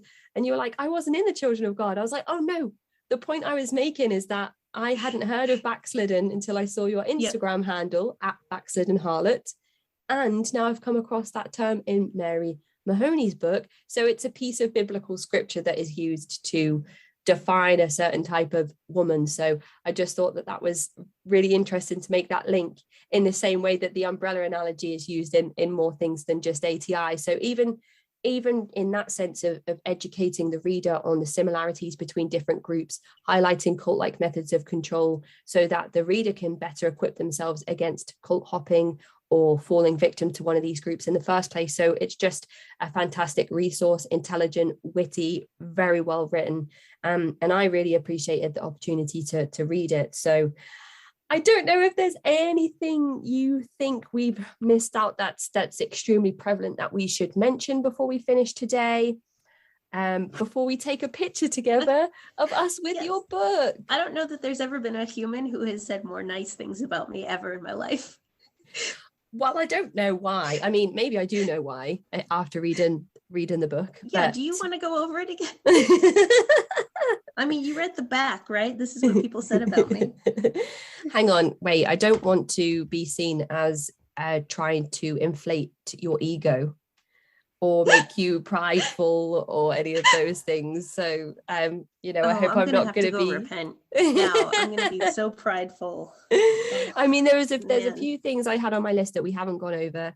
Horrible things included in ATI's principles around things like blanket training, which had me absolutely so uncomfortable when I was reading about how babies are basically trained to stay on a blanket, and if they don't stay on the blanket, then the mother will punish the child physically somehow to get them to stay on the blanket. And the worst part was where you wrote, and if the baby is staying on the blanket, then the mother might accidentally move the foot off the blanket so that she can administer the punishment or the training that is expected of her. So but that's not even accidental. That is very intentional. They teach you to do that. They teach you to move the child's limb off the blanket so that you can hit it, and they'll see, because then they haven't learned, if they're not moving off the blanket, that they move off the blanket, they get hit. And that is very specific. That's not even like, oh, you can kind of push this training. That is what is taught. And that's another thing that has me thinking, like, all these poor babies and toddlers in these situations where they have no one to protect them from these environments and this type of training. It's so much they would teach you how to hurt, like how to inflict pain without making bruises or without making marks, so that it wouldn't be questioned if they had to go to a doctor or something. But I mean, those are never in print or in recordings. That's just kind of like passed around. Mm-hmm. There's so much in the book that you highlight that we haven't had a chance to go over around punishments and consequences and repercussions for certain things. I mean, you've spoken a lot about being locked in your room, but we haven't really talked about the physical punishments that people may be subjected to for stepping out of line and all of that, which, of course, I mean, we want to leave some things in the book for people to go and grab a copy and read it. So maybe it's a good thing that we've left some things behind. But just before we finish, would you like to tell everybody where they can find you, your work, your social media, all that good stuff, so people can go and grab a copy? I will leave links in the episode description to your 3 chosen charities, and all of the things that you're now about to list I will also include so people can find you. Thank you. Well, the book is available on every online retailer. I don't think it's on shelves physically yet, but it's on every major retailer. Usually, I don't know how to do this internationally. Usually I send people to bookshop.org because they support local bookshops instead of, big chain online marketers. But it's available on Amazon. It's available on barnesandnoble.com. I'm not sure what you have internationally. And there's ebooks available. I'm working on the audiobook. Maybe my voice will stay like this, so it'll sound and it's also available on my website at heathergraceheath.com. But I don't have the ability to ship internationally outside of the US and Canada yet, so probably just wherever you get your books online would be best. And on Instagram, and what else am I on? I'm on Instagram and TikTok as Backslidden Harlot, and I'm on Twitter at BK Slidden Harlot, and I'm on Facebook as just Heather Heath, but that's kind of just my regular normal, If you want to come and see what I do on a day-to-day basis, you can find me on Facebook. Yeah, I know. Like, nobody wants to be on my Facebook. Nobody wants to see how many things I got in Wordle today. So I guess all there is left to say is thank you so much for agreeing to come and chat with me, for letting me. Thank you. This was amazing. You're amazing. I'm glad that you've enjoyed it. I always get really nervous talking to authors because I want them to know that I've really read their work and that I've tried to understand it, even if maybe I missed a few parts or didn't really get it. So I really appreciate the chance to read your work, but also then talk to you about it and highlight the important work that you're doing. I have mentioned you and your work on various episodes that I've done around educational neglect in the troubled teen industry. I mentioned you yesterday on my interview with Janice Selby, where she talked to me about evangelicalism and fundamentalism and religious trauma. And we were talking all about educational neglect, and we were talking about the umbrella. And she was saying how the people in ATI had it really hard, and their umbrella, and we didn't realize it. Well, their umbrella is a lot more severe than perhaps other people's umbrellas, so there was the opportunity to kind of bring that up there. So I have been kind of dropping your name in where I can, and I just think that the book is incredible. I know there's a chapter saying but you turned out so well, and that is one of the conceptions that I had of you, but not in a patronizing way, not in a negative way, just in like a wow, your voice as a writer is compelling, it's relatable, even if we've had completely different experiences and upbringings in two different parts of the world. And I just really, really appreciated everything about the book, and I really hope other people will go out and read it, and I hope that it is picked up by other institutions and bodies to be used as a tool to educate other people on these types of situations. So thank you so much for your time today, Heather. Thank you so much. I am the happiest. Right. This is amazing. Thank you again, Heather. And I hope that you enjoy the rest of your day. And I hope that you get to go out now and enjoy some time with your twins now that they're back from school. And I will. Yeah, it's still light out. It's nice now. The weather's been lovely here today as well. So I will speak to you soon. Take care, Heather, and enjoy the rest of your day. Thank you so much. Bye. Thank you. That is the end of this week's episode. If you'd like to get in touch, you can find me at cultvaultpodcast@gmail.com or follow me on Twitter and Instagram @cultvaultpod. I'm your speaker, Casey, and this has been The Cult Vault.